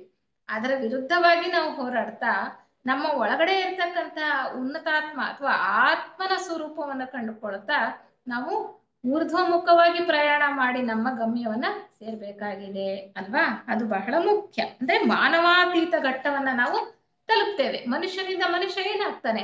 ಮಾನವಾತೀತ ಅಂದ್ರೆ ಆಧ್ಯಾತ್ಮಿಕ ಮನುಷ್ಯನಾಗ್ತಾನೆ ಅಥವಾ ದೇವಮಾನವನಾಗ್ತಕ್ಕಂಥದ್ದು ಮುಂದೆ ಮನುಷ್ಯ. ಇದನ್ನ ಎಲ್ಲವೂ ಕೂಡ ಪೂರ್ವಭಾವಿಯಾಗಿ ನೀವು ಕೆಲವು ವಿಚಾರಗಳನ್ನ ತಿಳ್ಕೊಳ್ಬೇಕು ಅಂತ ಅವ್ರು ಇಲ್ಲಿ ಹೇಳ್ತಾ ಇದ್ದಾರೆ. ಸೌರ ಬ್ರಹ್ಮಾಂಡದ ಬಗ್ಗೆ ಬರ್ತಾ ಹೇಳ್ತಾರೆ, ಭಗವಂತನ ಸೃಷ್ಟಿಯಲ್ಲಿ ಅಖಿಲಾಂಡ ಕೋಟಿ ಬ್ರಹ್ಮಾಂಡಗಳಿದೆಯಲ್ಲ, ಇಲ್ಲಿ ಅನೇಕ ನೀಹಾರಿಕೆಗಳಿದೆ ಅಲ್ವಾ. ಆ ಕ್ಷೀರಪಥ ಅಂತಕ್ಕಂಥದ್ದು ಕೂಡ ಒಂದು ನೀಹಾರಿಕೆ. ಪ್ರತಿಯೊಂದು ನೀಹಾರಿಕೆಗಳಲ್ಲೂ ಕೂಡ ಕೋಟ್ಯಾಂತರ ನಕ್ಷತ್ರಗಳಿವೆ. ಕೋಟ್ಯಾಂತರ ನಕ್ಷತ್ರ ಒಂದೊಂದು ನೀಹಾರಿಕೆಯಲ್ಲೂ ಕ್ಷೀರಪಥ ಅನ್ನುವಂತಹ ಒಂದು ನೀಹಾರಿಕೆಯಲ್ಲಿ ಸೂರ್ಯ ಇರ್ತಕ್ಕಂಥದ್ದು ಮಧ್ಯಮ ವರ್ಗದ ನಕ್ಷತ್ರ ಅಂತ ಹೇಳ್ತಾರೆ. ಆತನಲ್ಲಿ 10 ಸಂಸ್ಕರಣಾ ಯೋಜನೆಗಳು ನಡೀತಾ ಇದೆ ಅಂತ ನಾವು ತಿಳ್ಕೊಳ್ಬೇಕಾಗತ್ತೆ. ಮತ್ತೆ ಇನ್ನೊಂದು ಏನ್ ಹೇಳ್ತಾರೆ, ಆ ಯೋಜನೆಗಳ ಬಗ್ಗೆ ನಾವು ತಿಳ್ಕೊಳಕ್ ಮುಂಚೆ ಈ ಒಂದು ಸೃಷ್ಟಿಯಲ್ಲಿ ಅಂದ್ರೆ ಈ ಸೌರ ಬ್ರಹ್ಮಾಂಡದಲ್ಲಿ ಅಂತ ನಾವು ಪ್ರಸ್ತುತ ಇಟ್ಕೊಂಡ್ರೆ ಎಲ್ಲವೂ ಕೂಡ ಬಹಳ ಕರಾರುವಕ್ಕಾಗಿ ವ್ಯವಸ್ಥಿತವಾಗಿರ್ತಕ್ಕಂಥದ್ದು ಪ್ರಕೃತಿಯಲ್ಲಿ. ಹೇಗೆ ಅಂದ್ರೆ ಗಣಿತಶಾಸ್ತ್ರದ ರೀತಿಯಲ್ಲಿ ಎಲ್ಲವೂ ಕೂಡ ಬಹಳ ಕರಾರುವಕ್ಕಾಗಿ ವ್ಯವಸ್ಥಿತವಾಗಿ ನಡೀತಾ ಇದೆ ಅಂತ ಹೇಳ್ತಾರೆ. ಪ್ರಕೃತಿಯನ್ನ ಗಮನಿಸಿದ್ರೆ ಅವ್ರು ಹೇಳ್ತಾರೆ, ನೀವು ಒಂದು ಸಸ್ಯವನ್ನ ಗಮನಿಸಿ, ಆ ಗಿಡದಲ್ಲಿ ಎಲೆಗಳು ಹೇಗೆ ಬರ್ತಾ ಇದೆ ಅಂತಂದ್ರೆ ಅವು ಹೊರಡುವಾಗ ಅಂದ್ರೆ ಎಲೆಗಳು ಹೊರಡುವಾಗ ಕಾಂಡದಿಂದ 1/2 ಮತ್ತೆ 1/3 1/5 ಮತ್ತೆ 3/8 5/13 ಹೀಗೆ ಮೇಲೆ ಹೋಗ್ತಾ ಹೋಗ್ತಾ ಹೋಗ್ತಾ ಯಾವ ರೀತಿ ಅವು ಎಲೆಗಳನ್ನ ಕೊಡ್ತಾ ಹೋಗ್ತವೆ ಅಂತ ಒಂದು ಉದಾಹರಣೆ ಕೊಡ್ತಾರೆ. ಅಂದ್ರೆ ಅಲ್ಲಿ ಒಂದು ಕ್ರಮ ಇದೆ, ಕ್ರಮಬದ್ಧತೆ ಇದೆ ಅನ್ನುವಂತ ವಿಚಾರವನ್ನ ನಮ್ಗೆ ಹೇಳ್ತಾರೆ. ಈಗ ಸಂಗೀತದಲ್ಲಿ ಸಪ್ತ ಸ್ವರಗಳಿವೆ, ಅವು ಬೇರೆ ಬೇರೆ ಒಂದು ಕಂಪನಗಳನ್ನ ಒಂದು ಒಳಗೊಂಡಿರ್ತಕ್ಕಂಥದ್ದು. ಈಗ ಸರಿ ಗಮ ಪದ ನೀ ಅಂತ ಹೇಳ್ತೀವಿ, ಅಲ್ಲಿ ಒಂದೊಂದು ಸ್ವರಕ್ಕೂ ಕೂಡ ಒಂದೊಂದು ಕಂಪನ ಇರ್ತಕ್ಕಂಥದ್ದು. ಒಂದು ಸೆಕೆಂಡಿಗೆ ಇಷ್ಟು ಕಂಪನಗಳು ಸ್ಪಂದನಗಳು ಅಂತ ನಾವು ಹೇಳ್ತೇವೆ. ಹಾಗೆ ಈ ಒಂದು ಮತ್ತೇನ್ ಹೇಳ್ತಾರೆ ನೋಡಿ, ಪ್ರಕೃತಿಯನ್ನ ನಾವು ಗಮನಿಸ್ತಾ ಹೋದ್ರೆ ಒಂದು ಶಂಕು ಶೆಲ್ ಅಂತ ಹೇಳ್ತೀವಲ್ಲ, ಅದ್ರ ಮೇಲೆ ಒಂದು ಎಷ್ಟು ಚೆನ್ನಾಗಿರೋ ಚಿತ್ರ ವಿನ್ಯಾಸ ಇರುತ್ತೆ. ಯಾವ ಚಿತ್ರಗಾರನು ಕೂಡ ಅಷ್ಟು ಚೆನ್ನಾಗಿ ನಾವು ಬಿಡಿಸೋದಕ್ಕೆ ಸಾಧ್ಯ ಇಲ್ಲ. ಅಷ್ಟು ಚೆನ್ನಾಗಿ ಆ ಗೆರೆಗಳನ್ನ ವೃತ್ತಗಳನ್ನ ಗಮನಿಸಿ ಎಷ್ಟು ಪ್ರಕೃತಿಯಲ್ಲಿರ್ತಕ್ಕಂತಹ ಎಂತಹ ಒಂದು ಸೋಜಿಗದ ಸಂಗತಿ ಅಲ್ವಾ. ಹಾಗೆ ಜೇಡ ಒಂದು ಬಲೆ ಕಟ್ಟುತ್ತೆ, ಆ ಜೇಡ್ರ ಬಲೆನಲ್ಲೂ ಕೂಡ ಒಂದು ವಿನ್ಯಾಸ ಇದೆಯಂತೆ.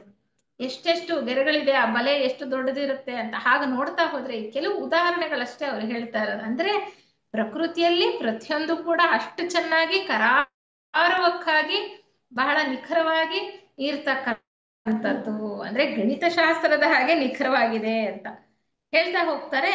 ಸೌರ ಬ್ರಹ್ಮಾಂಡದಲ್ಲಿ 7 ಅಂತಕ್ಕಂತಹ ಸಂಖ್ಯೆ ಇದೆಯಲ್ಲ, ಇದು ಬಹಳ ಪವಿತ್ರವಾದದ್ದು. ನಾವು ನೋಡ್ತಾ ಇದ್ದೀವಿ, ನಾವೆಲ್ಲ ಸೌರ ಬ್ರಹ್ಮಾಂಡಕ್ಕೆ ಸೇರಿರ್ತಕ್ಕಂಥವ್ರೆ. ಒಂದು ವಾರದಲ್ಲಿ ಎಷ್ಟು ದಿನ ಇದೆ? 7 ದಿನ ಇದೆ. ನಾವು ಕೃಷ್ಣ ಪಕ್ಷ ಶುಕ್ಲ ಪಕ್ಷ ಅಂತ ಹೇಳ್ತೀವಿ. ಚಂದ್ರ ಬೆಳೀತಾ ಹೋಗ್ತಕ್ಕಂಥದ್ದು ಶುಕ್ಲ ಪಕ್ಷ. 7 × 2 ಅಂದ್ರೆ 14 ದಿನ ಬೆಳೀತಾ ಹೋಗ್ತಾನೆ.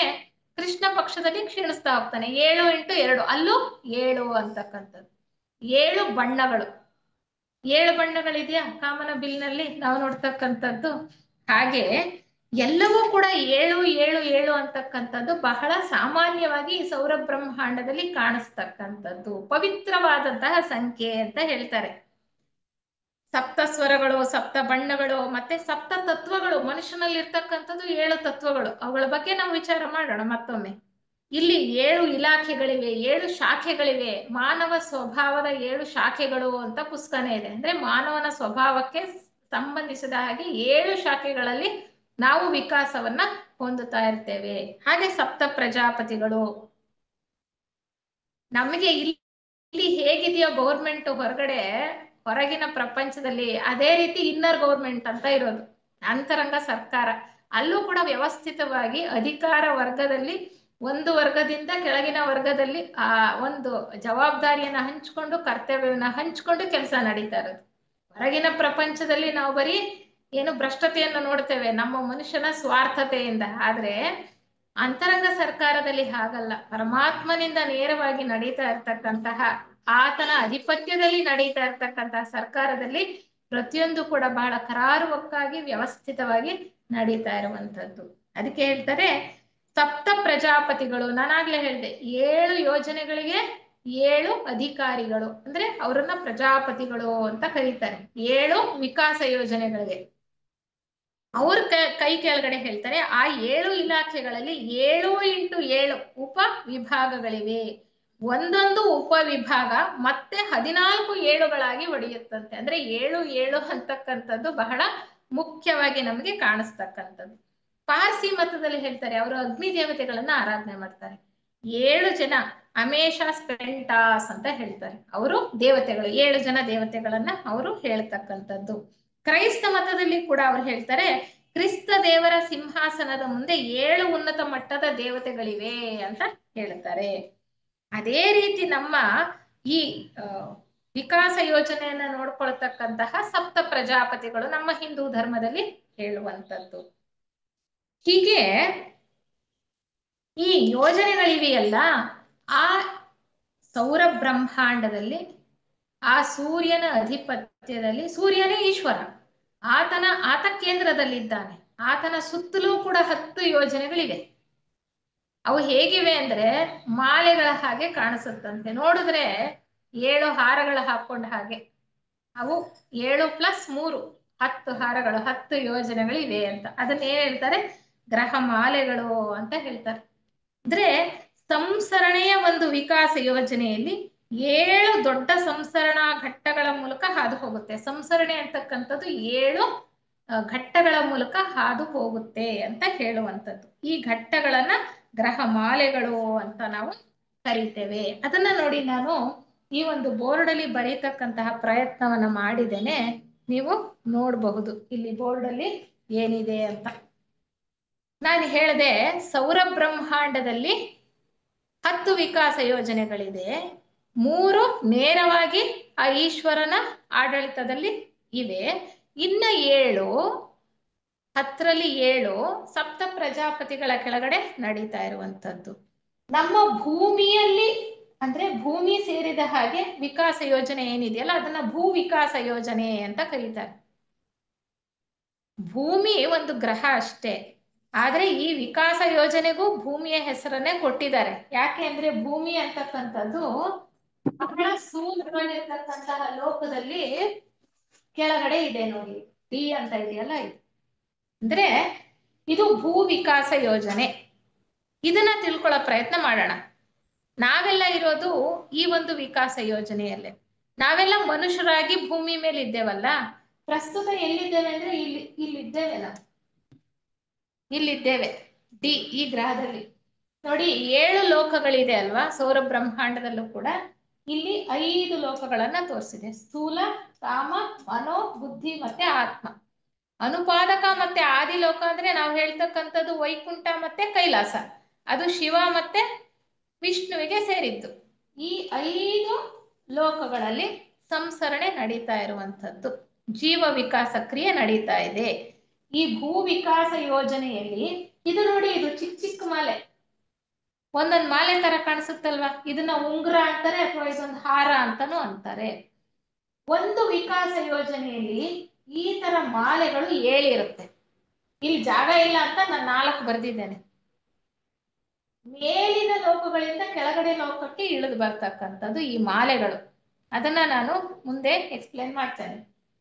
ಇದೇ ರೀತಿ ಇದು ಅವರೋಹಣ ಕ್ರಿಯೆ. ಇದೇ ರೀತಿ 3 ಮಾಲೆಗಳು ಮೇಲೆ ಹೋಗ್ತಕ್ಕಂಥದ್ದು ಒಂದು ಯೋಜನೆಯಲ್ಲಿ, ಒಂದು ವಿಕಾಸ ಯೋಜನೆಯಲ್ಲಿ. ಅದಕ್ಕೆ ನಾನು ಬರ್ತೀನಿ 7 ಗ್ರಹ ಮಾಲೆಗಳು. ಇಲ್ಲಿ 1, 2, 3, 4 ಅಂತಕ್ಕಂಥದ್ದು ಬಹಳ ಕೆಳಗಡೆ ಇರ್ತಕ್ಕಂಥದ್ದು. ಮತ್ತೆ 5, 6, 7 ಇದೇ ತರ ಬರುತ್ತೆ, ಇದೇ ಲೆವೆಲ್ ಅಲ್ಲಿ. ಈ 3 ಇದೆಯಲ್ಲ, 3ನೇ ಹಾರ ಅದೇ ಲೆವೆಲ್ಗೆ 5ನೇದು ಬರುತ್ತೆ. ಈ 2ನೇ ಹಾರ ಇದೆಯಲ್ಲ, ಅದೇ ಲೆವೆಲ್ಗೆ 6ನೇದು ಬರುತ್ತೆ. 1ನೇ ಹಾರ ಇದೆಯಲ್ಲ, ಅದೇ ಲೆವೆಲ್ಗೆ 7ನೇದು ಬರುತ್ತೆ. ಈ ಒಂದು ವಿಕಾಸ ಯೋಜನೆಯಲ್ಲಿ ನಾವು ಮೊದಲನೇ ಮಾಲೆಯಲ್ಲಿ, ಮೊದಲನೇ ಜೀವ ವರ್ಗದಲ್ಲಿ ನಾವು ಹುಟ್ಟು ಬರ್ತೀವಿ ಅಂದ್ರೆ ಈ 7 ಮಾಲೆಗಳನ್ನ ಹಾದು ಹೋಗುವಷ್ಟೊತ್ತಿಗೆ ಮನುಷ್ಯನ ಹಂತಕ್ಕೆ ಬಂದು ಜೀವನ್ಮುಕ್ತರಾಗಬೇಕು. ಅದನ್ನ ನಾವು ಚೆನ್ನಾಗಿ ಅರ್ಥೈಸ್ಕೊಳ್ಬೇಕು. ಅಂದ್ರೆ ಒಂದೊಂದು ಮಾಲೆಯಲ್ಲೂ ಕೂಡ, ಗ್ರಹಮಾಲೆಯಲ್ಲೂ ಕೂಡ ಈ ವಿಷ್ಣುವಿನಿಂದ ಹೊರಡತಕ್ಕಂತಹ ಚೈತನ್ಯ ಪ್ರವಾಹ ಇದೆಯಲ್ಲ, ಅದು 7 ಸುತ್ತುವಂಥದ್ದು. ಇಲ್ಲಿ ಒಂದು ತಗೊಳ್ಳಿ, ಅಲ್ಲಿ ಮೊದಲನೇದು 7 ಗ್ರಹಗಳಿದೆ. ಅದು 0 ನಾನು ಸುತ್ತಿ ಸರ್ಕಲ್ ಅಲ್ಲಿ ತೋರಿಸಿದ್ದೀನಲ್ಲ, ಅದು 7 ಗ್ರಹಗಳು. ಅದಕ್ಕೆ ABCDEFG ಅಂತ ನಾನು ಹೆಸರನ್ನ ಕೊಟ್ಟಿದ್ದೇನೆ. ಅಲ್ಲಿ ಆರೋ ಕೂಡ ತೋರಿಸಿದೆ ನೋಡಿ. A ಇಂದ B, B ಇಂದ C, C ಇಂದ D, ಮತ್ತೆ ಮೇಲೆ ಇರುತ್ತೆ, D ಇಂದ ಮೇಲೆ ಇರ್ತಕ್ಕಂಥದ್ದು EF ಮತ್ತೆ G. ಹೀಗೆ ಅಂದ್ರೆ ಆ ಜೀವ ಚೈತನ್ಯ ಪ್ರವಾಹ ಇದೆಯಲ್ಲ, ಮೇಲಿಂದ ಅತ್ಯಂತ ಕೆಳಗೆ ಬರುತ್ತೆ.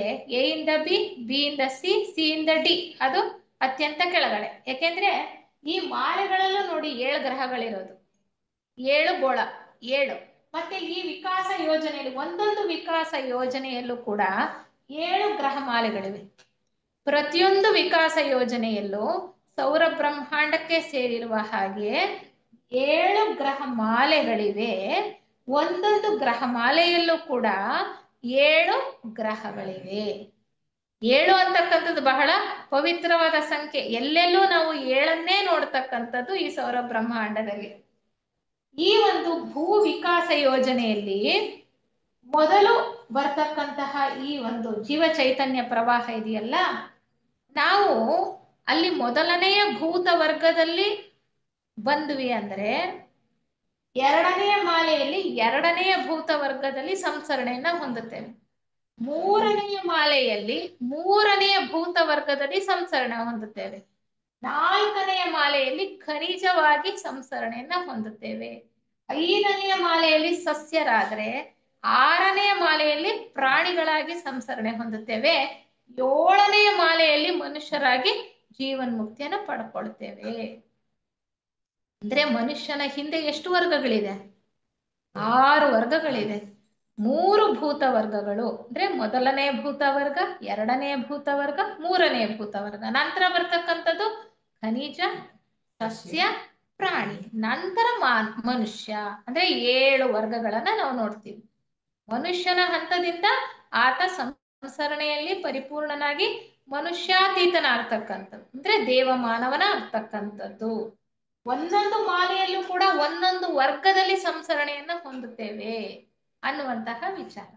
ಆದ್ರೆ ಈ ಭೂ ವಿಕಾಸ ಯೋಜನೆಯಲ್ಲಿ ನಾವು ಈ 4ನೆಯ ಮಾಲೆಯಲ್ಲಿ ಇದ್ದೇವೆ. ಈ ಪ್ರತಿಯೊಂದು ಮಾಲೆಯನ್ನು ಗಮನಿಸಿ. ಮೊದಲು ಆ ಮಾಲೆ ಉನ್ನತ ಲೋಕಗಳಲ್ಲಿ ಇರ್ತಕ್ಕಂಥದ್ದು. ಅಂದ್ರೆ ಮೊದಲನೇ ಮಾಲೆಯಲ್ಲಿ 2 ಗ್ರಹಗಳು ಆತ್ಮಲೋಕದಲ್ಲಿದ್ರೆ, ಇನ್ನೆರಡು ಗ್ರಹಗಳು ಬುದ್ಧಿ ಲೋಕದಲ್ಲಿವೆ.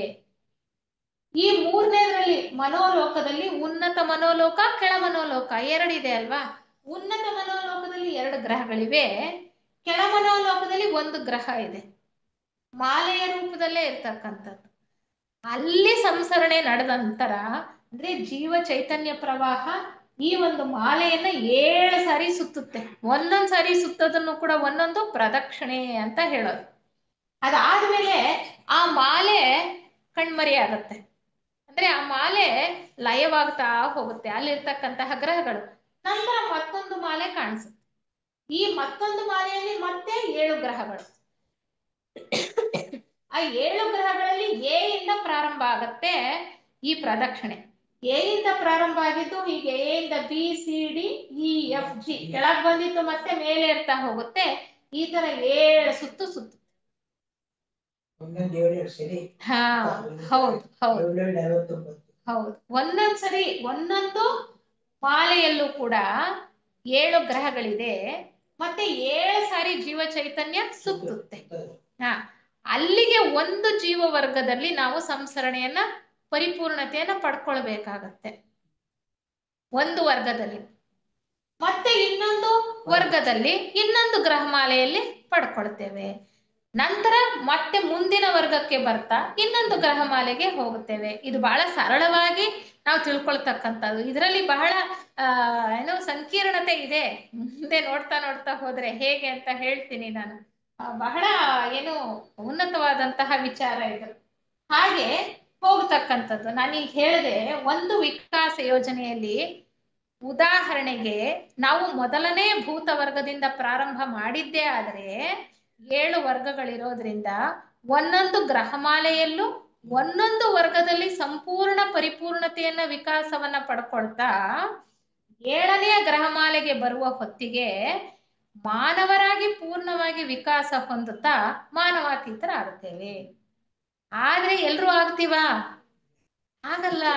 ನಾವು ಪ್ರಯತ್ನ ಪಡೋದಿಲ್ಲ, ನಾವು ಸರಿಯಾದ ರೀತಿನಲ್ಲಿ ಜೀವನ ಮಾಡೋಲ್ಲ, ಹೋಗಲ್ಲ, ತೇರ್ಗಡೆ ಆಗಲ್ಲ, ನಾವು ಉಳ್ಕೊಂಡ್ಬಿಡ್ತೇವೆ. ಅಥವಾ ಏನಾಗುತ್ತೆ, ಇಲ್ಲಿ ನಾವು ಪ್ರಸ್ತುತ ಇಲ್ಲಿದ್ದೇವೆ ಅಂತ ಹೇಳ್ತಾ ಇದ್ದೀನಿ ನಾನು. 4ನೇ ಗ್ರಹಮಾಲೆಯಲ್ಲಿ ಇದ್ದೀವಿ. ಯಾಕೆಂದ್ರೆ ಈ ಸ್ಥೂಲ ಲೋಕದಲ್ಲಿ ಇರ್ತಕ್ಕಂಥದ್ದು ಭೂಮಿ. ಡಿ ಅಂತಕ್ಕಂಥದ್ದು ಭೂಮಿ. ಅದಕ್ಕೆ ಭೂಮಿ ಅಂತ ಒಂದು ಹೆಸರು ಕೊಟ್ಟಿದ್ದಾರೆ. ಇದು ಅತ್ಯಂತ ಕೆಳಮಟ್ಟದಲ್ಲಿ ಸ್ಥೂಲ ಲೋಕದಲ್ಲಿ ಇರೋದ್ರಿಂದ ಈ ವಿಕಾಸ ಯೋಜನೆಗೂ ಕೂಡ ಭೂಮಿಯ ಹೆಸರನ್ನೇ ಕೊಟ್ಟಿದ್ದಾರೆ. ಭೂ ವಿಕಾಸ ಯೋಜನೆ ಅಂತ ಈ ವಿಕಾಸ ಯೋಜನೆಗೂ ಭೂಮಿ ಹೆಸರನ್ನೇ ಕೊಡ್ತಾರೆ. ಅಂದ್ರೆ ನಾವು ಇಲ್ಲಿ ಮನುಷ್ಯರಾಗಿ ಈಗ ಈ ವಿಕಾಸವನ್ನ ಹೊಂದುತ್ತಾ ಇದ್ದೇವೆ. ಅಂದ್ರೆ ಇದಕ್ಕೆ ಹಿಂದಿನ ಮಾಲೆಯಲ್ಲಿ ಏನಾಗಿದ್ವಿ ನಾವು? ನಮ್ಮ ಹಿಂದಿನ ವರ್ಗ ಯಾವುದು? ಪ್ರಾಣಿಗಳಾಗಿದ್ವಿ ಇಲ್ಲಿ. ಅದ್ರ ಹಿಂದಿನ ಮಾಲೆಯಲ್ಲಿ ಸಸ್ಯ ಆಗಿದ್ವಿ. ಅದ್ರ ಹಿಂದಿನ ಮಾಲೆಯಲ್ಲಿ ಖನಿಜ. ಅಂದ್ರೆ ನಾವು ಅಂದ್ರೆ ಪ್ರಸ್ತುತ ಯಾರು ನಾವು ಮನುಷ್ಯರಾಗಿದ್ದೇವಲ್ಲ, ನಾವು ಈ ಒಂದು ವಿಕಾಸ ಯೋಜನೆಯನ್ನ ಖನಿಜ ವರ್ಗದಲ್ಲಿ ಪ್ರವೇಶ ಮಾಡಿದ್ವಿ. ಅಂದ್ರೆ ಈ ವಿಕಾಸ ಯೋಜನೆಯಲ್ಲಿ ಪ್ರಸ್ತುತ ಮನುಷ್ಯರಾಗಿರ್ತಕ್ಕಂತ ನಾವು ಖನಿಜ ವರ್ಗದಲ್ಲಿ ಪ್ರವೇಶ ಮಾಡಿದ್ವಿ. ಖನಿಜ ವರ್ಗಕ್ಕಿಂತ ಮುಂಚೆ 3 ಭೂತ ವರ್ಗಗಳಿದೆಯಲ್ಲ, ಅದೆಲ್ಲ ಆಯ್ತು ಹಾಗಾದ್ರೆ? ಅದು ಬೇರೆ ಇನ್ನೊಂದು ವಿಕಾಸ ಯೋಜನೆಯಲ್ಲಿ ಆಯ್ತಂತೆ. ಈ ವಿಕಾಸ ಯೋಜನೆ ಇಲ್ಲ. ನಾವು ಭೂತ ವರ್ಗದಿಂದಾನೇ ಬರ್ಬೇಕು. ಎಲ್ಲರೂ ಪ್ರತಿಯೊಬ್ಬರು ಕೂಡ ಮೊದಲನೇ ಭೂತ ವರ್ಗದಿಂದಾನೇ ಸಂಸರಣೆಯಲ್ಲಿ ಮುಂದುವರಿತಾ ಬರ್ಬೇಕು. ಪ್ರಸ್ತುತ ಮನುಷ್ಯರಾಗಿರ್ತಕ್ಕಂಥವರು ಈ ವಿಕಾಸ ಯೋಜನೆಯನ್ನ ಖನಿಜವಾಗಿ ಪ್ರವೇಶ ಪಡ್ಕೊಂಡ್ರು. ಆದ್ರೆ 3 ಭೂತ ವರ್ಗಗಳಲ್ಲಿ ಮತ್ತೆ ಬೇರೆ ಯಾವುದೋ ಒಂದು ವಿಕಾಸ ಯೋಜನೆಯಲ್ಲಿ ನಾವು ವಿಕಾಸ ಹೊಂದಿದ್ದೇವೆ. ಅರ್ಥ ಆಗ್ತಾ ಇದೆಯಾ? ಇಲ್ಲಿ 7 ಮಾಲೆಗಳಿವೆ. ಒಂದೊಂದು ಮಾಲೆಯಲ್ಲಿ 7 ಗ್ರಹ ಇದೆ. ಒಂದೊಂದು ಮಾಲೆಯಲ್ಲೂ ಜೀವ ಚೈತನ್ಯ 7 ಸಾರಿ ಸುತ್ತುತ್ತೆ. ಒಂದೊಂದು ವರ್ಗದಲ್ಲಿ ಸಂಸರಣೆ ನಡೀತಾ ಇರುತ್ತೆ. ನಾನು ಒಂದು ಜೀವ ಪ್ರವಾಹದ ಬಗ್ಗೆ ಹೇಳಿದೆ, ಜೀವ ಚೈತನ್ಯ ಪ್ರವಾಹದ ಬಗ್ಗೆ. ಉದಾಹರಣೆಗೆ ಒಂದು ಭೂತ ವರ್ಗದಿಂದ ಶುರು ಮಾಡಿದ್ರೆ ಇಲ್ಲಿ ನಾವು ಮಾನವಾತೀತರ ಆಗ್ತೇವೆ ಅಂತ. ಆದರೆ ಒಂದೊಂದು ಗ್ರಹಮಾಲೆಯಲ್ಲೂ ಕೂಡ 7 ಚೈತನ್ಯ ಪ್ರವಾಹಗಳಿವೆ. 7 ಬಹಳ ಪವಿತ್ರ ಅಲ್ವಾ? ಅಲ್ಲೂ ಕೂಡ 7 ಚೈತನ್ಯ ಪ್ರವಾಹಗಳಿವೆ ಅಂತ ಹೇಳ್ತಕ್ಕಂಥ. ಅಂದ್ರೆ ಮೊದಲನೇ ಭೂತ ವರ್ಗದ ಚೈತನ್ಯ ಪ್ರವಾಹ ಒಂದಲ್ಲ ಹರಿತಾ ಇದೆ ಅಂದ್ರೆ ಹಿಂದಿನ ವಿಕಾಸ ಯೋಜನೆಯಿಂದ ಬಂದಿರತಕ್ಕಂತಹ ಅಲ್ಲಿ ಹಿಂದಿನ ವಿಕಾಸ ಯೋಜನೆಯಲ್ಲಿ 2ನೇ ಭೂತ ವರ್ಗಕ್ಕೆ ಬಂದಂತವ್ರು. 1ನೇ ಭೂತ ವರ್ಗ ಬೇರೆ ಎಲ್ಲೋ ಆಗಿದೆ. ಇಲ್ಲಿ ಬಂದಾಗ 2ನೇ ಭೂತ ವರ್ಗದಲ್ಲಿ ಪ್ರಾರಂಭ ಮಾಡುತ್ತೆ ಒಂದು ಜೀವ ಚೈತನ್ಯ ಪ್ರವಾಹ. ಅಂದ್ರೆ ಇಲ್ಲಿ ಪ್ರಾರಂಭ ಆಗ್ತಿರೋದು 1ನೇ ಭೂತ ವರ್ಗದ. ಹಿಂದೆ ಬೇರೆ ಯಾವುದೋ ವಿಕಾಸ ಯೋಜನೆಯಿಂದ ಬಂದಿರತಕ್ಕಂತ ಒಂದು ಪ್ರವಾಹ 2ನೇ ಭೂತ ವರ್ಗಕ್ಕೆ ಸೇರಿರ್ತಕ್ಕಂಥದ್ದು. ಹಾಗೆ ಹಿಂದೆ ಎಲ್ಲೋ ಬೇರೆ ವಿಕಾಸ ಯೋಜನೆಯಲ್ಲಿ ವಿಕಾಸ ಆಗಿರ್ತಕ್ಕಂಥ 3ನೇ ಭೂತ ವರ್ಗದ ಪ್ರವಾಹನು ಬರುತ್ತೆ ಅಲ್ಲಿ. ಅದೇ ರೀತಿ ಹಿಂದೆ ಎಲ್ಲೋ 3 ಭೂತ ವರ್ಗಗಳಲ್ಲಿ ವಿಕಾಸ ಹೊಂದಿರತಕ್ಕಂತಹ ಒಂದು ಪ್ರವಾಹ ಖನಿಜವಾಗಿ ಇಲ್ಲಿ ಪ್ರವೇಶ ಮಾಡುತ್ತೆ. ಇನ್ನ ಒಂದು ಪ್ರವಾಹ ಹಿಂದೆ ಯೋಜನೆಯಲ್ಲಿ ಸಸ್ಯವರ್ಗ ತನಕ ವಿಕಾಸ ಹೊಂದಿತ್ತು, ಸಸ್ಯಗಳಾಗಿ ಪ್ರವೇಶ ಮಾಡ್ತವೆ. ಇನ್ನೊಂದು ಚೈತನ್ಯ ಪ್ರವಾಹ ಪ್ರಾಣಿಗಳಾಗಿ ಇಲ್ಲಿ ಸಂಸರಣೆಯನ್ನ ಹೊಂದುತ್ತವೆ ಮೊದಲನೇ ಗ್ರಹಮಾಲೆಯಲ್ಲಿ. ಇನ್ನ ಒಂದು ಪ್ರವಾಹ ಮನುಷ್ಯರಾಗಿ ಅಲ್ಲಿ ಎಂಟರ್ ಆಗ್ತಾರೆ, ಪ್ರವೇಶವನ್ನ ಪಡ್ಕೊಳ್ತಾರೆ. ನೋಡಿ, ಅಂದ್ರೆ ಎಷ್ಟಾಯ್ತು? 7 ಆಯ್ತಲ್ವಾ? ಅಂದ್ರೆ ಮೊದಲನೇ ಪ್ರವಾಹ ಅವ್ರು ಹೇಳ್ತಕ್ಕಂಥದ್ದು ಏನಪ್ಪಾ ಅಂದ್ರೆ ಹಿಂದೆ ಎಲ್ಲ ಜೀವ ವರ್ಗಗಳಲ್ಲೂ ವಿಕಾಸ ಹೊಂದಿ ಮನುಷ್ಯ ವರ್ಗಕ್ಕೆ ಬರ್ತಾರೆ. ಅಲ್ಲಿ ಮನುಷ್ಯ ವರ್ಗದಲ್ಲಿ ತೇರ್ಗಡೆ ಆಗಿರಲ್ಲ, ಜೀವನ್ಮುಕ್ತರಾಗಿರಲ್ಲ, ಅಥವಾ ಅಲ್ಲಿ ಪ್ರಾಣಿ ವರ್ಗದಲ್ಲಿ ಪೂರ್ತಿ ಸಂಸರಣೆ ಆಗಿರತ್ತೆ. ಅವ್ರು ಬಡ್ತಿಯನ್ನ ಪಡ್ಕೊಂಡು ಮಾನವ ವರ್ಗದಲ್ಲಿ ಈ ಒಂದು ಮೊದಲನೆಯ ಮಾಲೆಯನ್ನ ಪ್ರವೇಶ ಮಾಡ್ತಾರೆ. ಅದು ಒಂದು ಪ್ರವಾಹ. ಇನ್ನೊಂದು ಪ್ರವಾಹದಲ್ಲಿ ಪ್ರಾಣಿಗಳಾಗಿ ಪ್ರವೇಶ ಮಾಡ್ತಾರೆ, ಸಸ್ಯವರ್ಗದಿಂದ ಬಡ್ತಿಯನ್ನ ಪಡ್ಕೊಂಡು. 3ನೇ ಪ್ರವಾಹ ಆಯ್ತಲ್ವಾ? 4ನೆಯ ಪ್ರವಾಹ ಸಸ್ಯವರ್ಗದಿಂದ ಹಿಂದೆ ಖನಿಜ ವರ್ಗದಿಂದ ಸಸ್ಯವರ್ಗಕ್ಕೆ ಪ್ರವೇಶವನ್ನ ಪಡ್ಕೊಂಡಿರ್ತಕ್ಕಂಥ. ಮತ್ತೊಂದು 3ನೇ ಭೂತ ವರ್ಗದಿಂದ ಖನಿಜ ವರ್ಗಕ್ಕೆ ಬಡ್ತಿ ಪಡ್ಕೊಂಡ. ನಾವು ಬಂದಿರೋದು ಹೇಗೆ? 3ನೇ ಭೂತ ವರ್ಗದಿಂದ ಬಡ್ತಿಯನ್ನ ಪಡ್ಕೊಂಡು ಈ ಒಂದು ವಿಕಾಸ ಯೋಜನೆಯಲ್ಲಿ ಮೊದಲನೆಯ ಗ್ರಹಮಾಲೆಯಲ್ಲಿ ಖನಿಜಗಳಾಗಿ ಎಂಟರ್ ಆಗಿದ್ದೀವಿ. ಖನಿಜಗಳಾಗಿ ಎಂಟರ್ ಆಗಿದ್ದೇವೆ. ಆದ್ರೆ ಇಲ್ಲಿ ಖನಿಜಗಳು ಇವೆ, ಸಸ್ಯಗಳು ಇವೆ, ಪ್ರಾಣಿಗಳು ಇವೆ.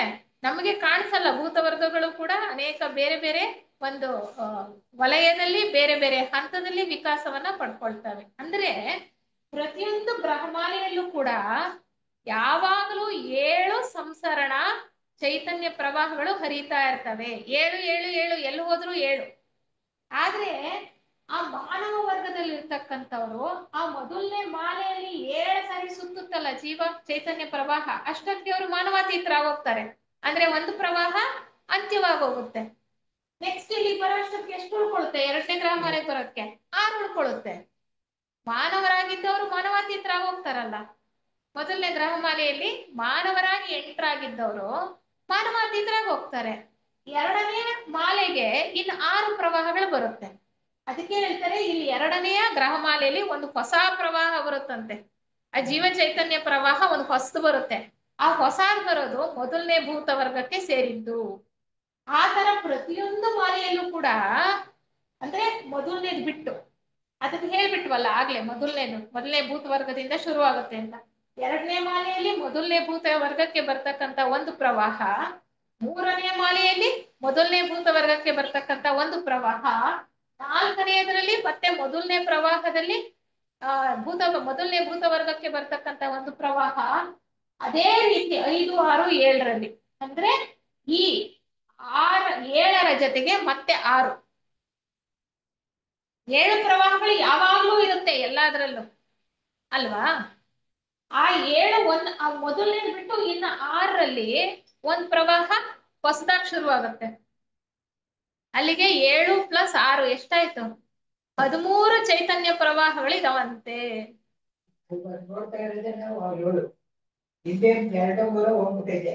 ಅಲ್ಲ, ಅಂದ್ರೆ ಇವೆಲ್ಲ ಹೋಗಿದೆ, ನಾನ್ ಇದು ಮಾತ್ರ ಇದ್ದೀನಿ. ಈಗ ಇಲ್ಲಿ ಸಂಸ್ಕರಣೆ ಮುಗಿದ್ಮೇಲೆ ಈ ಗ್ರಹಗಳಿದೆಯಲ್ಲ ಅವೆಲ್ಲ ಕಣ್ಮರಿ ಆಗ್ತಾ ಹೋಗ್ತಾವಂತೆ, ಲಯವಾಗ್ತಾ ಹೋಗ್ತವೆ.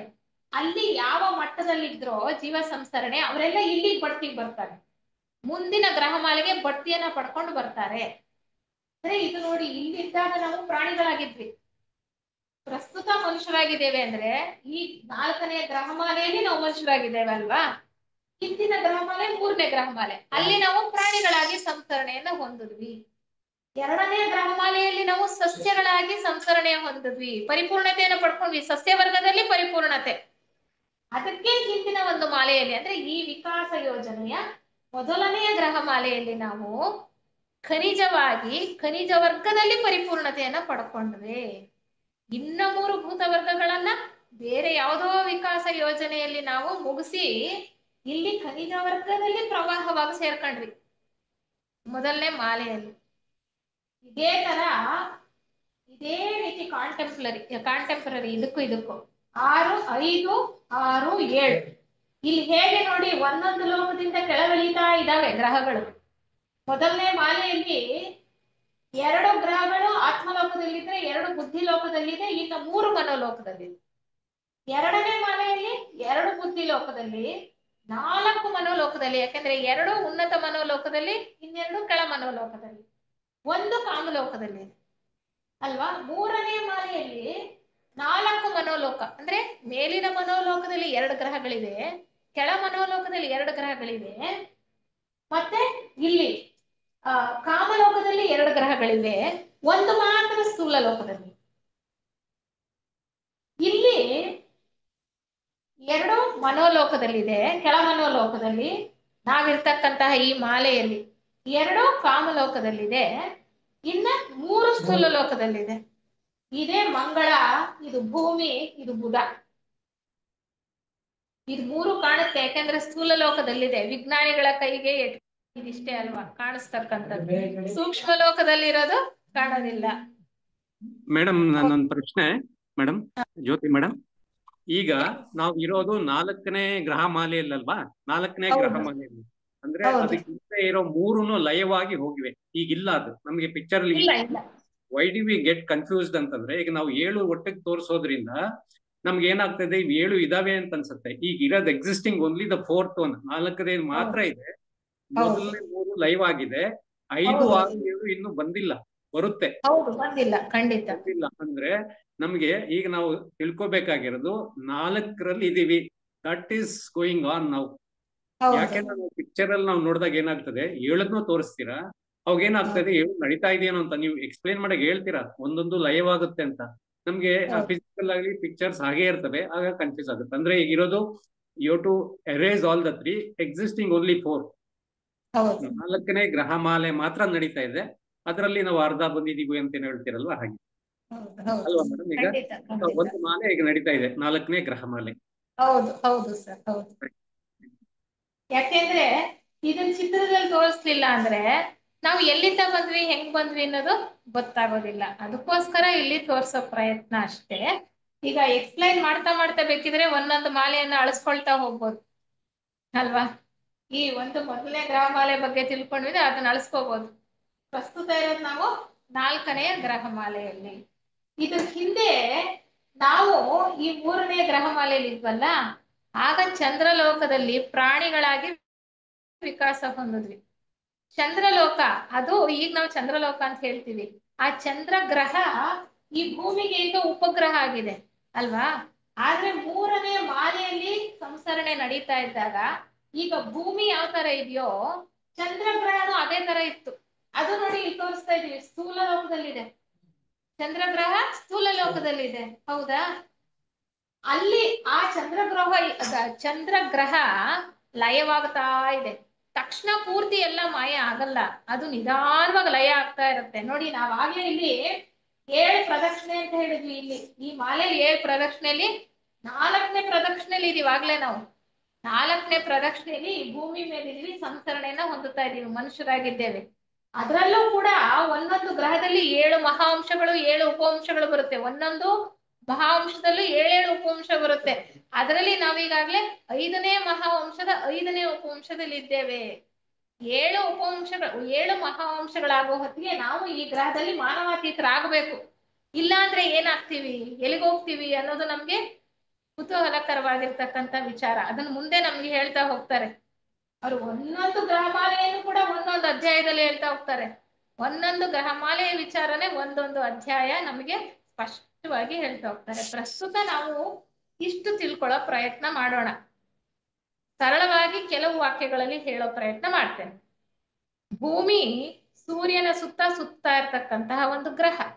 ಭೂಮಿಯ ಮೇಲೆ ನಾವಿದ್ದೇವೆ. ಪ್ರಸ್ತುತ ಇಲ್ಲಿ ಜೀವ ಸಂಸರಣೆ ನಡೀತಾ ಇದೆ.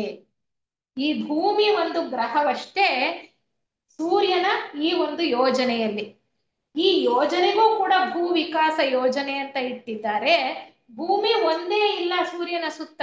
ಈ ವಿಕಾಸ ಯೋಜನೆಯಲ್ಲಿ ಭೂಮಿ ಜೊತೆಗೆ ಇನ್ನೂ 6 ಗ್ರಹಗಳಿದೆ. ಅದು ಕಣ್ಣಿಗೆ ಕಾಣಿಸೋದಿಲ್ಲ, ಯಾಕೆಂದ್ರೆ ಅವು ಸೂಕ್ಷ್ಮ ಲೋಕಗಳಲ್ಲಿ ಇರೋದ್ರಿಂದ. ಸ್ಥೂಲ ಲೋಕದಲ್ಲಿದೆ ಮಂಗಳ ಮತ್ತೆ ಬುಧ, ಅವು ಕಾಣುತ್ತೆ.